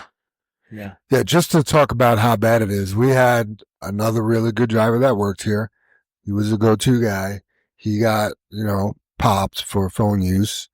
We made him and one other driver in charge of having the phone use meetings because we get inundated. Like it's, we could spend a whole afternoon sometimes having meetings about phone use, and it's like, that's no fun for us. So these guys took it over, and he put his phone away for a while, and then like 2-3 months later, for some reason, that phone came back out. Yep. Got that crack pipe back out. Yep. Yeah. He relapsed.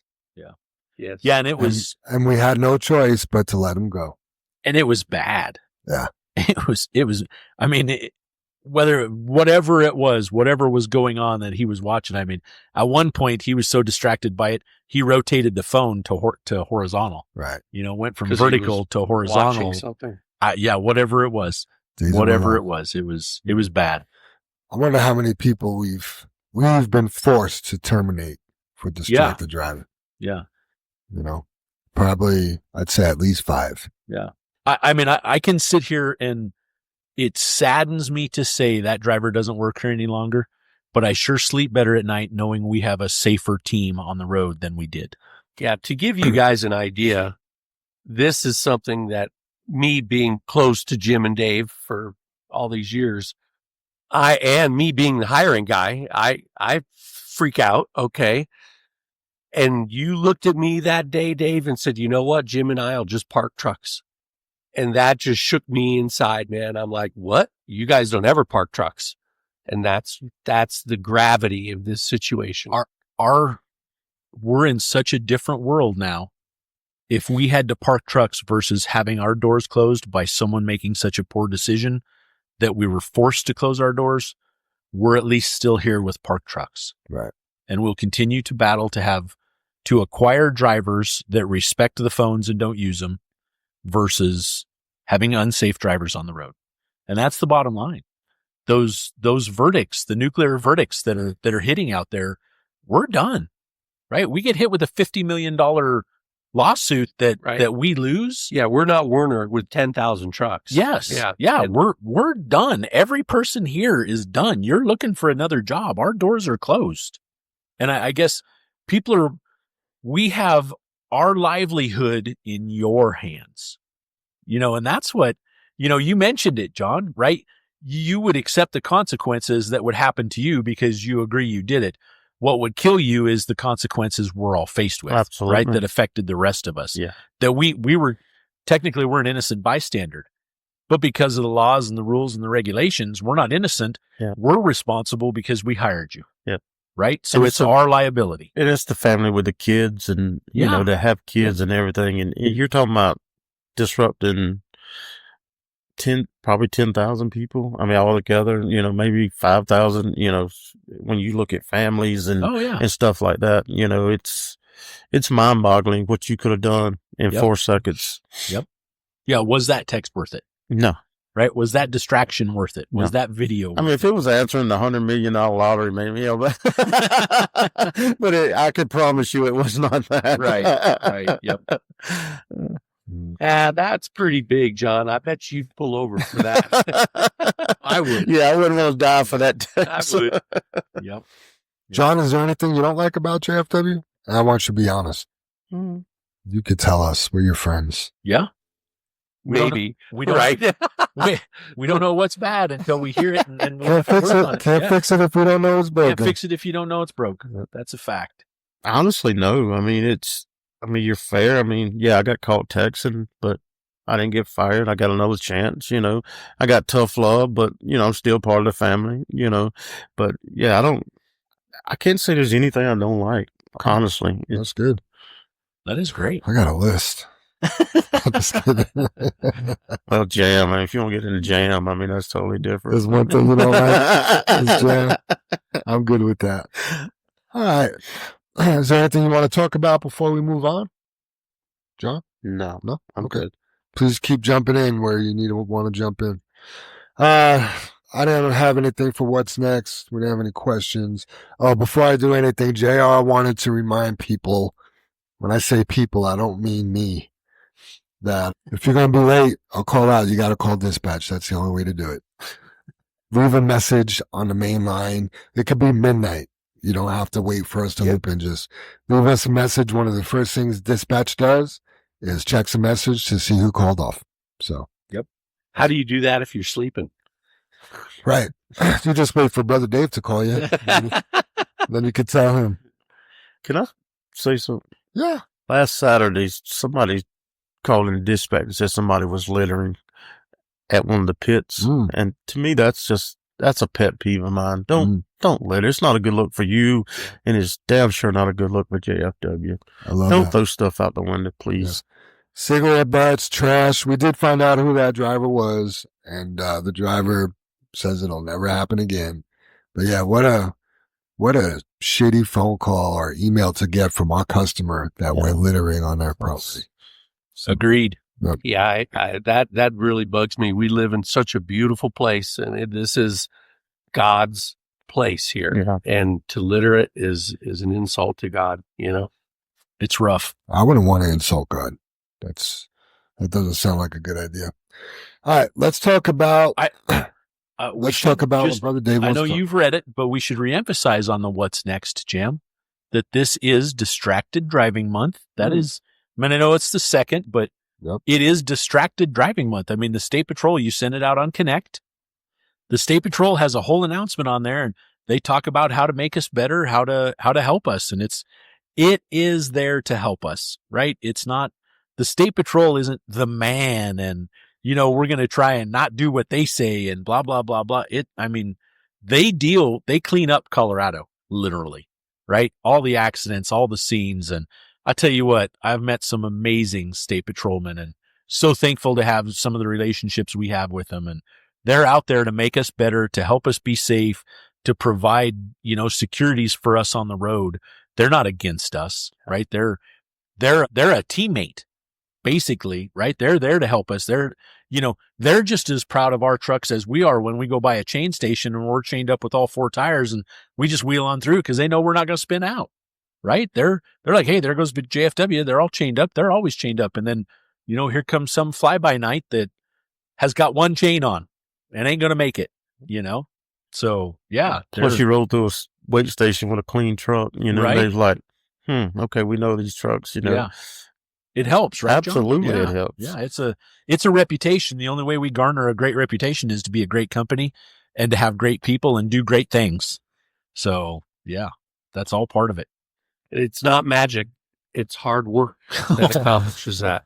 Yeah. It's working every day Uh-huh. and trying to be better every day and just doing your job, checking your trucks, Yeah. you know, Yeah. all of those things. You just can't be complacent. Yes. Because if you won that gold medal in that 400 meter and tomorrow you're running the 200 meter and all those same people are running with you, you know they're going to try to beat you. You bet. You got to keep trying to be the best. Yeah, absolutely. You know, and that's being prepared. That's being ready for things. That's checking your truck out. You know, that's doing the brake air leak test that I talked about. That's doing your pop-off valve test to be sure that your brake valve pops off. You know, he's a fairly new driver. He was in yesterday, and Dave, you were in an interview and I missed it. And Andre brought him in from the shop. He was looking for a chain key and just needed his broom. Just the handle was broken. The broom was fine. And he came in and Andre was like, I don't know where those chain keys are or anything. Can you help? And I was like, yeah. And we went out and got him a chain key and Andre grabbed him a handle for a shovel. And I missed getting his name. I've seen him before. I've met him. Marcus. That's Marcus? Mm-hmm. Okay. You know who it was, Jim? Mm-hmm. You saw, okay. Well, Marcus, good job, man. Kudos to you. I mentioned to you, that's being prepared. That's the Boy Scout, you know, and that would probably took him 10, 15 minutes yesterday. And he was excited about that key, man. Yes. He was like, I got me a new. Yeah. he Isn't was- that awesome? Yeah. You know, and hopefully we had a handle. I didn't stick around to see if Andre was able to get him a handle for his broom. But I mean, that's just, I don't even want to say going the extra distance because that makes it sound like it was a lot of work, but I guess on one hand it was, right? And I guess I'm just proud of the fact he's wanting to be better. He's wanting to be what Super Dave is saying is being great, right? He not only has the chains, guess what? He has the key to tighten them. There you go. Set up for success. Exactly. Now go trucking and chain up. Buddy. Yeah. And here he is, checking it, right? It wasn't snowing here last night. Right. It was on Kenosha yesterday. Yeah, it was snowing hard up there yesterday. Right. So, was he unfortunately stuck in a truck and had chains, but didn't have a way to tighten them and had to borrow somebody's key? Or could be. Yeah, exactly. And we have 3 bags of those keys. If we need one, we'll get you one, So yeah, kudos to you, Marcus. Good job, man. I mentioned that to you yesterday. Way to be prepared and look through your truck and get it set up. He's set up for success today. Right. Yeah, I'd like to throw out another warning for everybody because we've got some more winter weather coming. Yeah. Temperature's supposed to drop down into the 20s this coming weekend, Friday, and then into Saturday. And I guess there's a pretty good chance of snow. And for whatever you're doing, be prepared. It's not summer yet. Yes.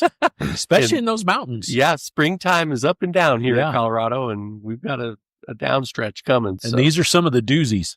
Yeah. These are the 8, 10, 12 inchers. You never know. So. Awesome. Well, let's get into, and JR was so gracious to put these numbers and stats together for us. Oh, yeah, that's awesome. Yeah, let's go over the Samsara and safety bonus stats. April 1st, yesterday, right? Was the 1st? Yep. Yeah. When you start, the program is fully live. You got to hit all your numbers to bonus.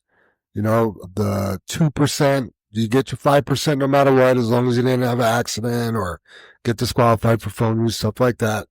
Then you'll get 2% if you have an efficiency score of 80 and a safety score of 90. You'll get an extra percent for 85 and 95, 85 on efficiency, 95 on safety. And then, of course, you get your 1% for listening to the podcast. Okay.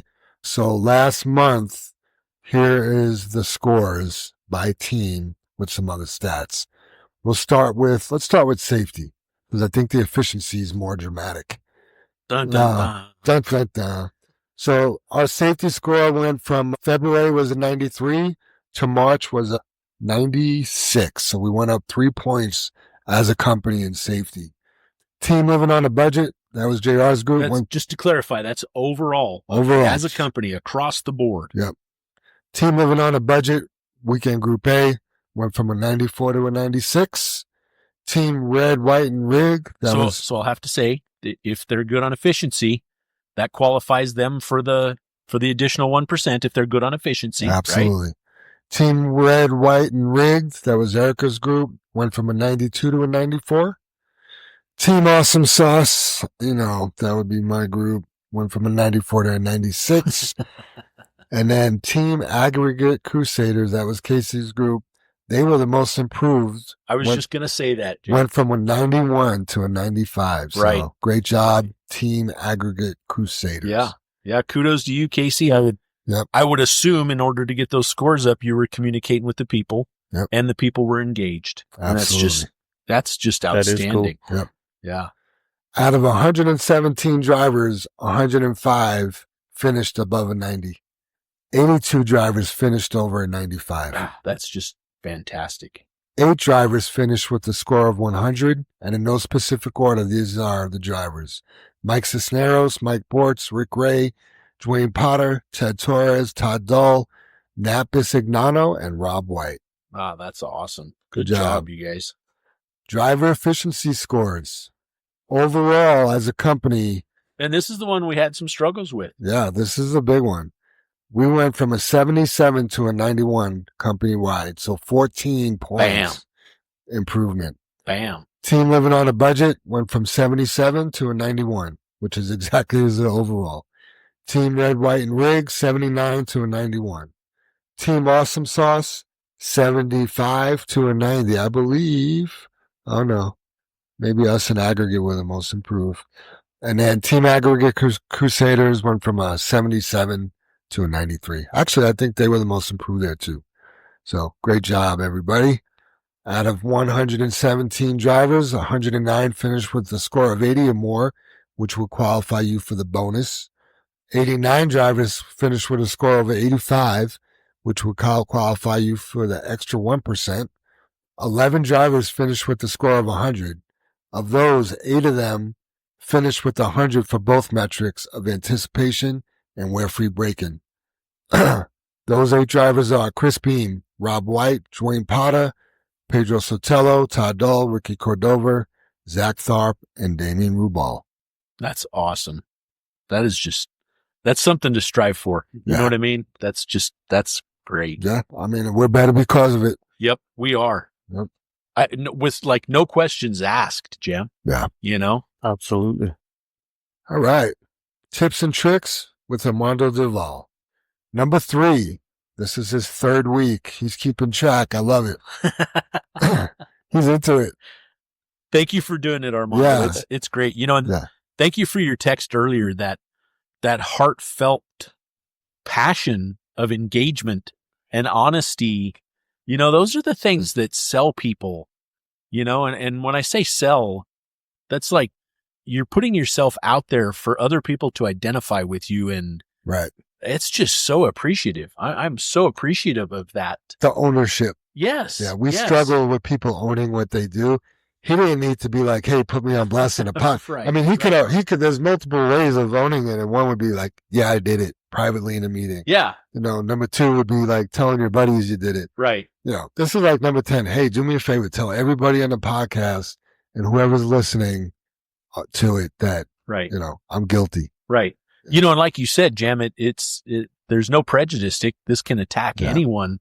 And I guess I'm back to the point, you know, we have Armando and John here talking about what a serious situation this is, you know, between the two of them, because Armando's a go-to driver, just like John is, you know, knocks it out of the park every day for dispatching us and the team. Yep. And, you know, that's $5,000 basically they have lost just in those two for phone use. And I guess I'm putting that number out there to hopefully any way we can get someone to hear this and go, God dang, I'm taking my phone off the dash.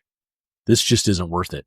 Right? Absolutely. I'm going to let the money affect me more than the danger of it.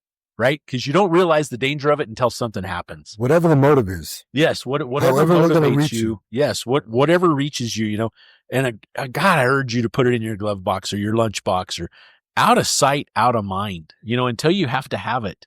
And I don't know I don't know what else to do. Right? We'll keep trying. We'll keep plugging. We'll keep getting better. And I urge you to get that video and look at it and take the wow factor from it. You know, when you see it, I mean, save it. You know, when you think you want to use your phone, just look at that video and just think, you know. Well, you don't have to use your phone to drive it. I mean, you know what I'm saying. Don't watch that video go get it right. Pull it up on your phone. Yeah. Shit, I want to text somebody. Let me watch the video. I better not do that. That looks bad. Man, I would love for next week's podcast, we don't talk about distracted driving. That would be great. That would be nice. Yes. Because I'm sure the people that aren't doing it are tired of hearing about it. But there's so many people still doing it, you need to hear it again and again and again. Well, it's an epidemic. That's a fact. Pandemic. Yeah.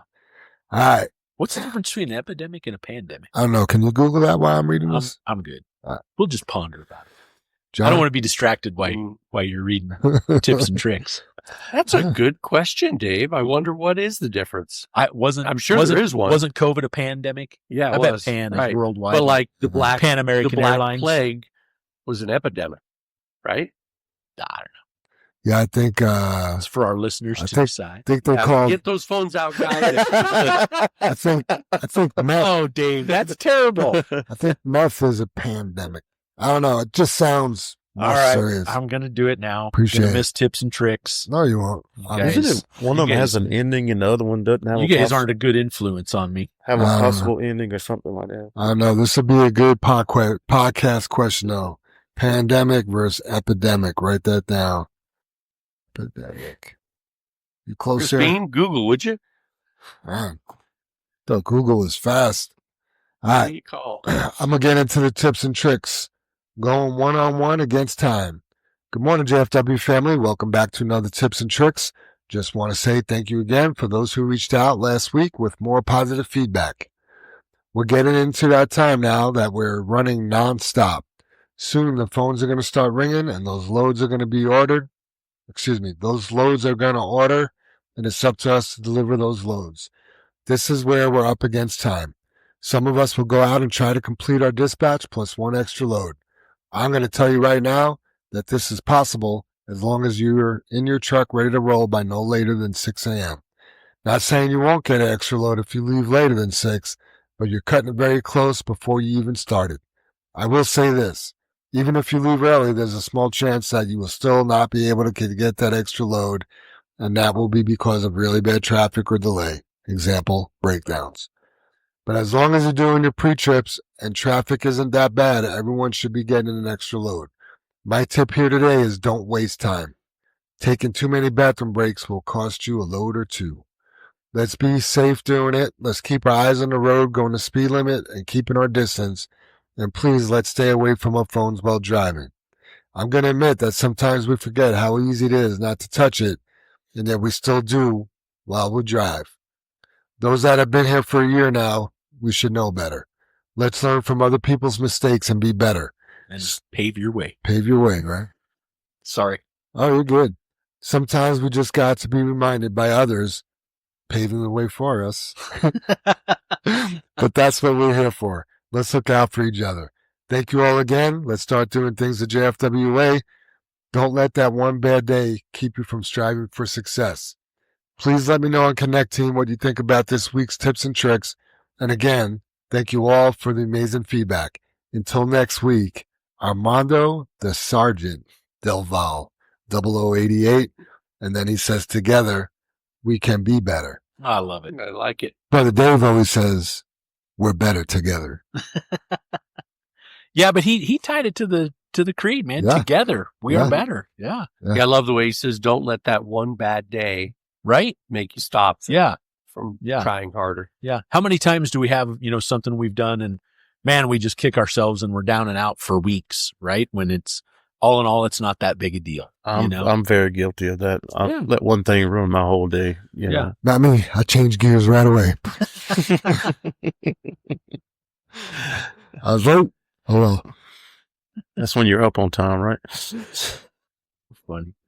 The humans are the only mammal that wakes up when they're still tired to an alarm clock. Yep. You see a lion out there in the jungle with an alarm clock? That lion gets up when he's rested. That lion gets up when he's hungry. Mm-hmm. I bet he doesn't sleep for days when he's hungry. Well, I bet he's not up at 4 a.m. Neither's Jam. That's right. All right, I'm going to jump in there with my final thought. Hold on. Pandemic versus epidemic. That's my final thought. Great. Oh, too funny. No, it was like I said, Jam, an epidemic is just an outbreak in a specific region. I didn't say that, but I said a pandemic was worldwide, like Pan American Airlines is what I said. Oh, So Pan worldwide. Got it. Right? Love it. Yeah. Well, it's a pandemic. It is a pandemic. Yeah. Yep. It's not, I wish it were just tied to a certain region, right? We could look at the other regions, see what they're doing because they don't have the problem. At least have a blueprint. Yep. Do you remember that show? It was in Baltimore. It was a cop show. No. Anyway, they used to sell, I think it was meth, and they'd be, get your pandemic here. I don't think I'm watching the same TV as you, Jam. You would like this show. No, Okay. I'm not. I'll get it for you. Too funny. Everybody? Yeah? Yeah. Let's try and not use our phones this week. I think I'm not going to beat anything else up. That's the goal. That's the final thought. Let's try and go 1 week without any phone use starting today. Clear your calendars. No phone use. No distracted driving videos that we want to see this week. Let's roll it out for 7 days. Let's do it. That's your final the thought? final Oh, thoughts for the no. week. We're on High Road Holland. Oh, man, I jumped ahead. I was just going to let you go, Dave. I'm just excited to talk about final thoughts. Anyway, that Baltimore show was called The Wire. The Wire. The Wire. How old is it? It's a little older, but it's great. Oh, okay. Super Dave, you want to hit us with that High Road Holland, please? I can do Those that. final thoughts. I have a High Road Holland here. It's about happiness and how important it is to share your happiness. So 2 men, both seriously ill, occupied the same hospital room. One man was allowed to sit up in bed for an hour each afternoon to receive his daily medical treatment. His bed was next to the room's only window. The other man had to spend all his time flat on his back. The men talked for hours on end. They spoke of their wives and families and their homes and their jobs, their involvement in the military service, and where they had been on vacation. The window overlooked a park with a beautiful lake. Ducks and swans played on the water while children sailed their model boats. Young lovers held hands and walked amidst flowers of every color of the rainbow. Grand old trees graced the landscape, and a fine view of the city skyline could be seen in the distance. As the man described his view from the window in exquisite detail, the man on the other side of the room would close his eyes and imagine the picturesque scene. One warm afternoon, the man by the window described a parade passing through the park. Although the other man could not hear the band, he could see the parade in his mind's eye, as the gentleman by the window developed a detailed picture with his descriptive words. One morning, the nurse arrived to bring water for their baths, only to find the lifeless body of the man by the window, who had died peacefully in his sleep. She was saddened and called the hospital attendants to take away the body. As soon as it seemed appropriate, the other man asked if he could be moved next to the window. The nurse was happy to make the switch, and after making sure he was comfortable, she left him alone. Slowly, painfully, he propped himself up on one elbow to take his first look at the world outside. Finally, he would have the joy of seeing it for himself. He strained to slowly look out the window beside the bed. To his surprise, the window faced a brick wall. The man called for the nurse and asked what could have compelled his deceased roommate to describe such wonderful things outside this window. The nurse responded that the man was blind and could not even see the wall. She said, "Perhaps he just wanted to encourage you." The moral of the story is there is tremendous joy in making others happy. Despite our own situations, shared grief is half the sorrow, but happiness when shared is doubled. If you want to feel rich, just count all the things that money cannot buy. Today is a gift. That's why it is called the present. And the quote this week is, "Act is as if what you do makes a difference, because it does," by William James. Nice. Interesting story, huh? Yeah. It's awesome. Yeah, how do people think of that? You Yeah. know? Yep. It's a good example. John, you got any final thoughts? Put your phone down. Don't use it. If you ever want to talk about it, call me, or hit me up. Yeah. I'll gladly discuss it with you, or maybe we can work something out together, figure it out, whatever. And it's getting warm. Get ready. Maybe you guys could put each other's phones in the. Yeah. Oh, no. Wait a minute. No. Too funny. Brother Dave, were you done with your final thoughts? I am. Yeah. I don't have any great story or anything to collect words of wisdom. I guess my words of wisdom are, we're tired of beating it up and help us be better, right? Make a safer world.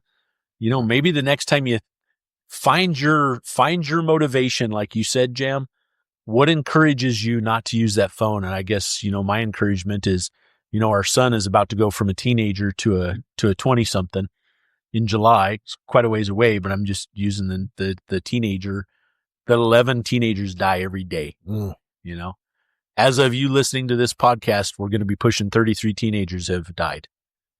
So when you lift your hand to reach for that phone and you're distracted by it, think of what day of the week it is. Actually do the math. It's Monday, 11 teenagers have died. It's Tuesday, 22 teenagers have died. It's Wednesday, 33 teenagers have died. By Thursday, 44 teenagers have died. Friday, 55 teenagers, You're just like, yeah. Think about what happens when they die too. Oh, Right? Like, it's not like we're just down a teenager. Like, that family scarred for life. oh, Jam. The tragedy of it is just Right. Yeah, Right. That never goes away. It's horrific. I don't think that pain ever ends. We just had a friend that lost a 23-year-old. It was her oldest son, and he had some demons, right? He had some abuses that he was fighting and stuff like that. but nonetheless, that is your offspring. There's It's a your baby. bond Oh. as a parent that you are tied to that kid of yours in ways that people who don't have kids, I don't think can understand. And that's not a shot at them. And maybe they do because they have that relationship with a sibling or a parent. So I should probably take those words back. I don't know the empathy that people can have for each other, but there's just, it's something special, so. Yeah, my brother-in-law's parents, they lost a kid, 18 years old, car wreck, and that was almost probably a little over 30 years ago now. And they just never got over it. I mean, they learned to cope with it and deal with it, but they never really got over it. Yeah. None of them did. Yeah. And he was such a great guy too. Right. Yeah. Yeah. Yeah. It's, I feel for anyone having to deal with that. Those parents, when Jim and I were on that site of Carissa Miller, when she hit the back of the truck there and was killed. And it's a horrific scene, man. When you see parents grieving and they're trying to process and understand and other family members there, and you're just like, what happened? And you can't really even go look at her. Yeah. You know what I mean? Yeah. Or Yeah. So find what motivates you. I guess those are my final thoughts. Find what motivates you. Is it money? Is it the thought of, this sounds terrible, but dead teenagers? Find out what can motivate you. Is it the 400,000 injuries or the 3,000 deaths caused annually? Find your motivation and realize not to do it. Realize not to do it. And I encourage you to take the damn phone off the dash. To me, that's just number one. If it's in a place you can't reach it in your glove box, man. Do away with temptation. Yeah.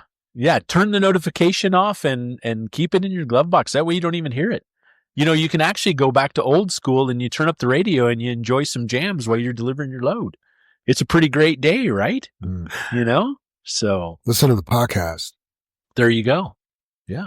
Get that 1%. Yeah, absolutely. What do you think of that 1%, John? Well, which 1%? The additional 1% for your The safety and podcast. efficiency Listen to the score, the podcast? Which is Yeah. just crazy. I mean, that you're paying somebody to listen while you're going down the road doing nothing. Is it difficult? No, absolutely not.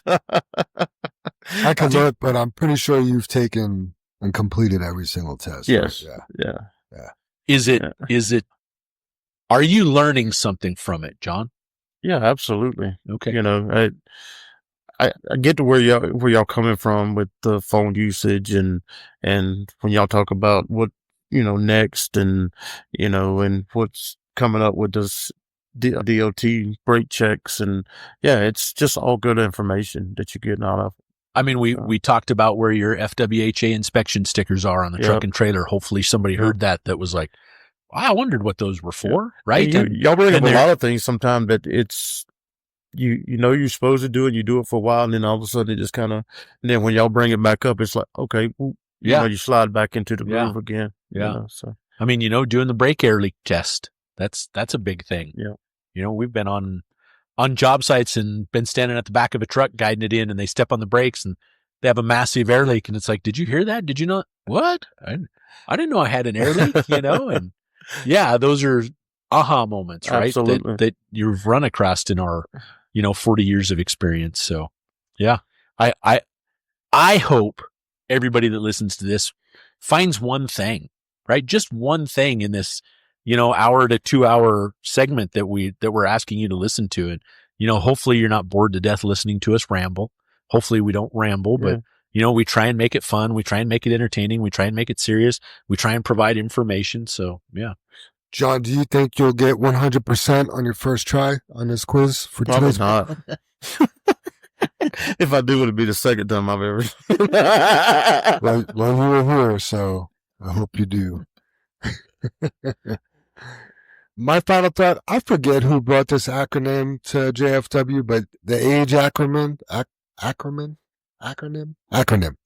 The attitude, gratitude, and effort. Where did that come from? Do you remember? Gosh, Jam. I mean, Was that hearing a guess? you say that, it sounds like a you. No, it wasn't thing. me. Yeah. Wasn't me. Attitude, gratitude, and effort. Someone did bring that. Yeah. I forget who that Well, was. whoever you are, remind us, because I love it. Me and my buddy Timmy, we talk about it a lot. And man, just, I'm going to get my pom-poms out for a minute and talk about JFW, but this is actually a really great place to work, and we should have a good attitude about it, be grateful, and put some effort into it, because I know some people at jobs and aren't happy at right now. I know some people that are unemployed looking for a job, and there might be some driving jobs out there, but JFW is a special place to work, and if anything, I know the effort that goes into this place to make it good. And it's rare. It really is. I'm not saying there aren't other good companies out there, but this one's pretty dang good. So that's my final thought for today. That's awesome. But also, don't forget to like and subscribe to the Channel 23 podcast. Hit that follow button. Also, don't forget to go back and listen to episode 72. Still trying to find Amber's mom. Links to her story will be in today's show notes. Let's say the creed and get on out. Awesome. Together we face and overcome all that stands before us. Together we are absolutely free. Together we joyfully create honest value for those we serve. Together we celebrate our differences and respect those with whom we work. Together we are accountable for our words and our actions. Together we are the JFW family. All right, everybody. Thanks for listening. Put them phones down and we'll see or talk to you next week. Have a great week, everybody.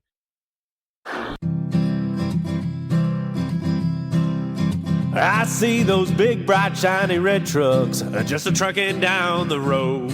Those big, bright, shiny red trucks just a looking for another load.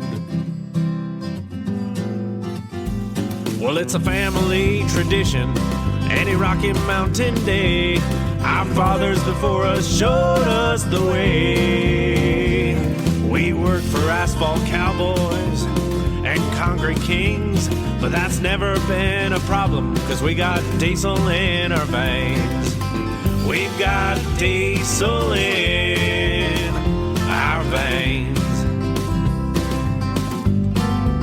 I see those big, bright, shiny red trucks just a trucking down the road.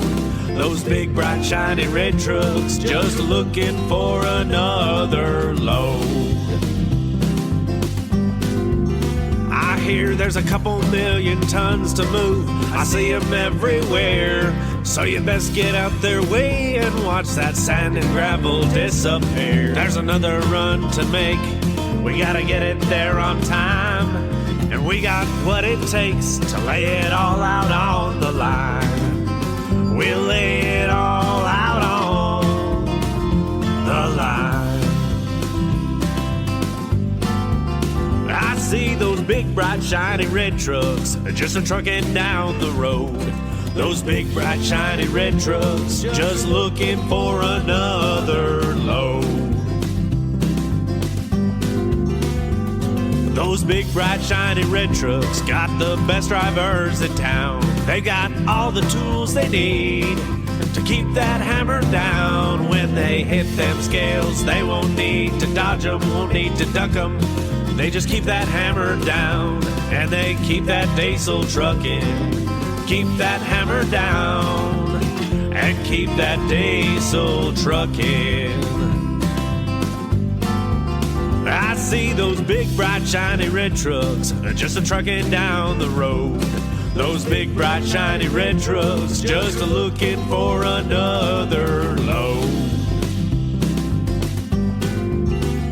They just keep them doors closed, keep them butts in their seats, 'cause those customers are calling, and those red trucks can't be beat. They've gotta put the hammer down and pick up another load. Get it off the ground, keep them eyes open and on the road. Keep them eyes open on the road. I see those big, bright, shiny red trucks just a trucking down the road. Those big, bright, shiny red trucks just looking for another load.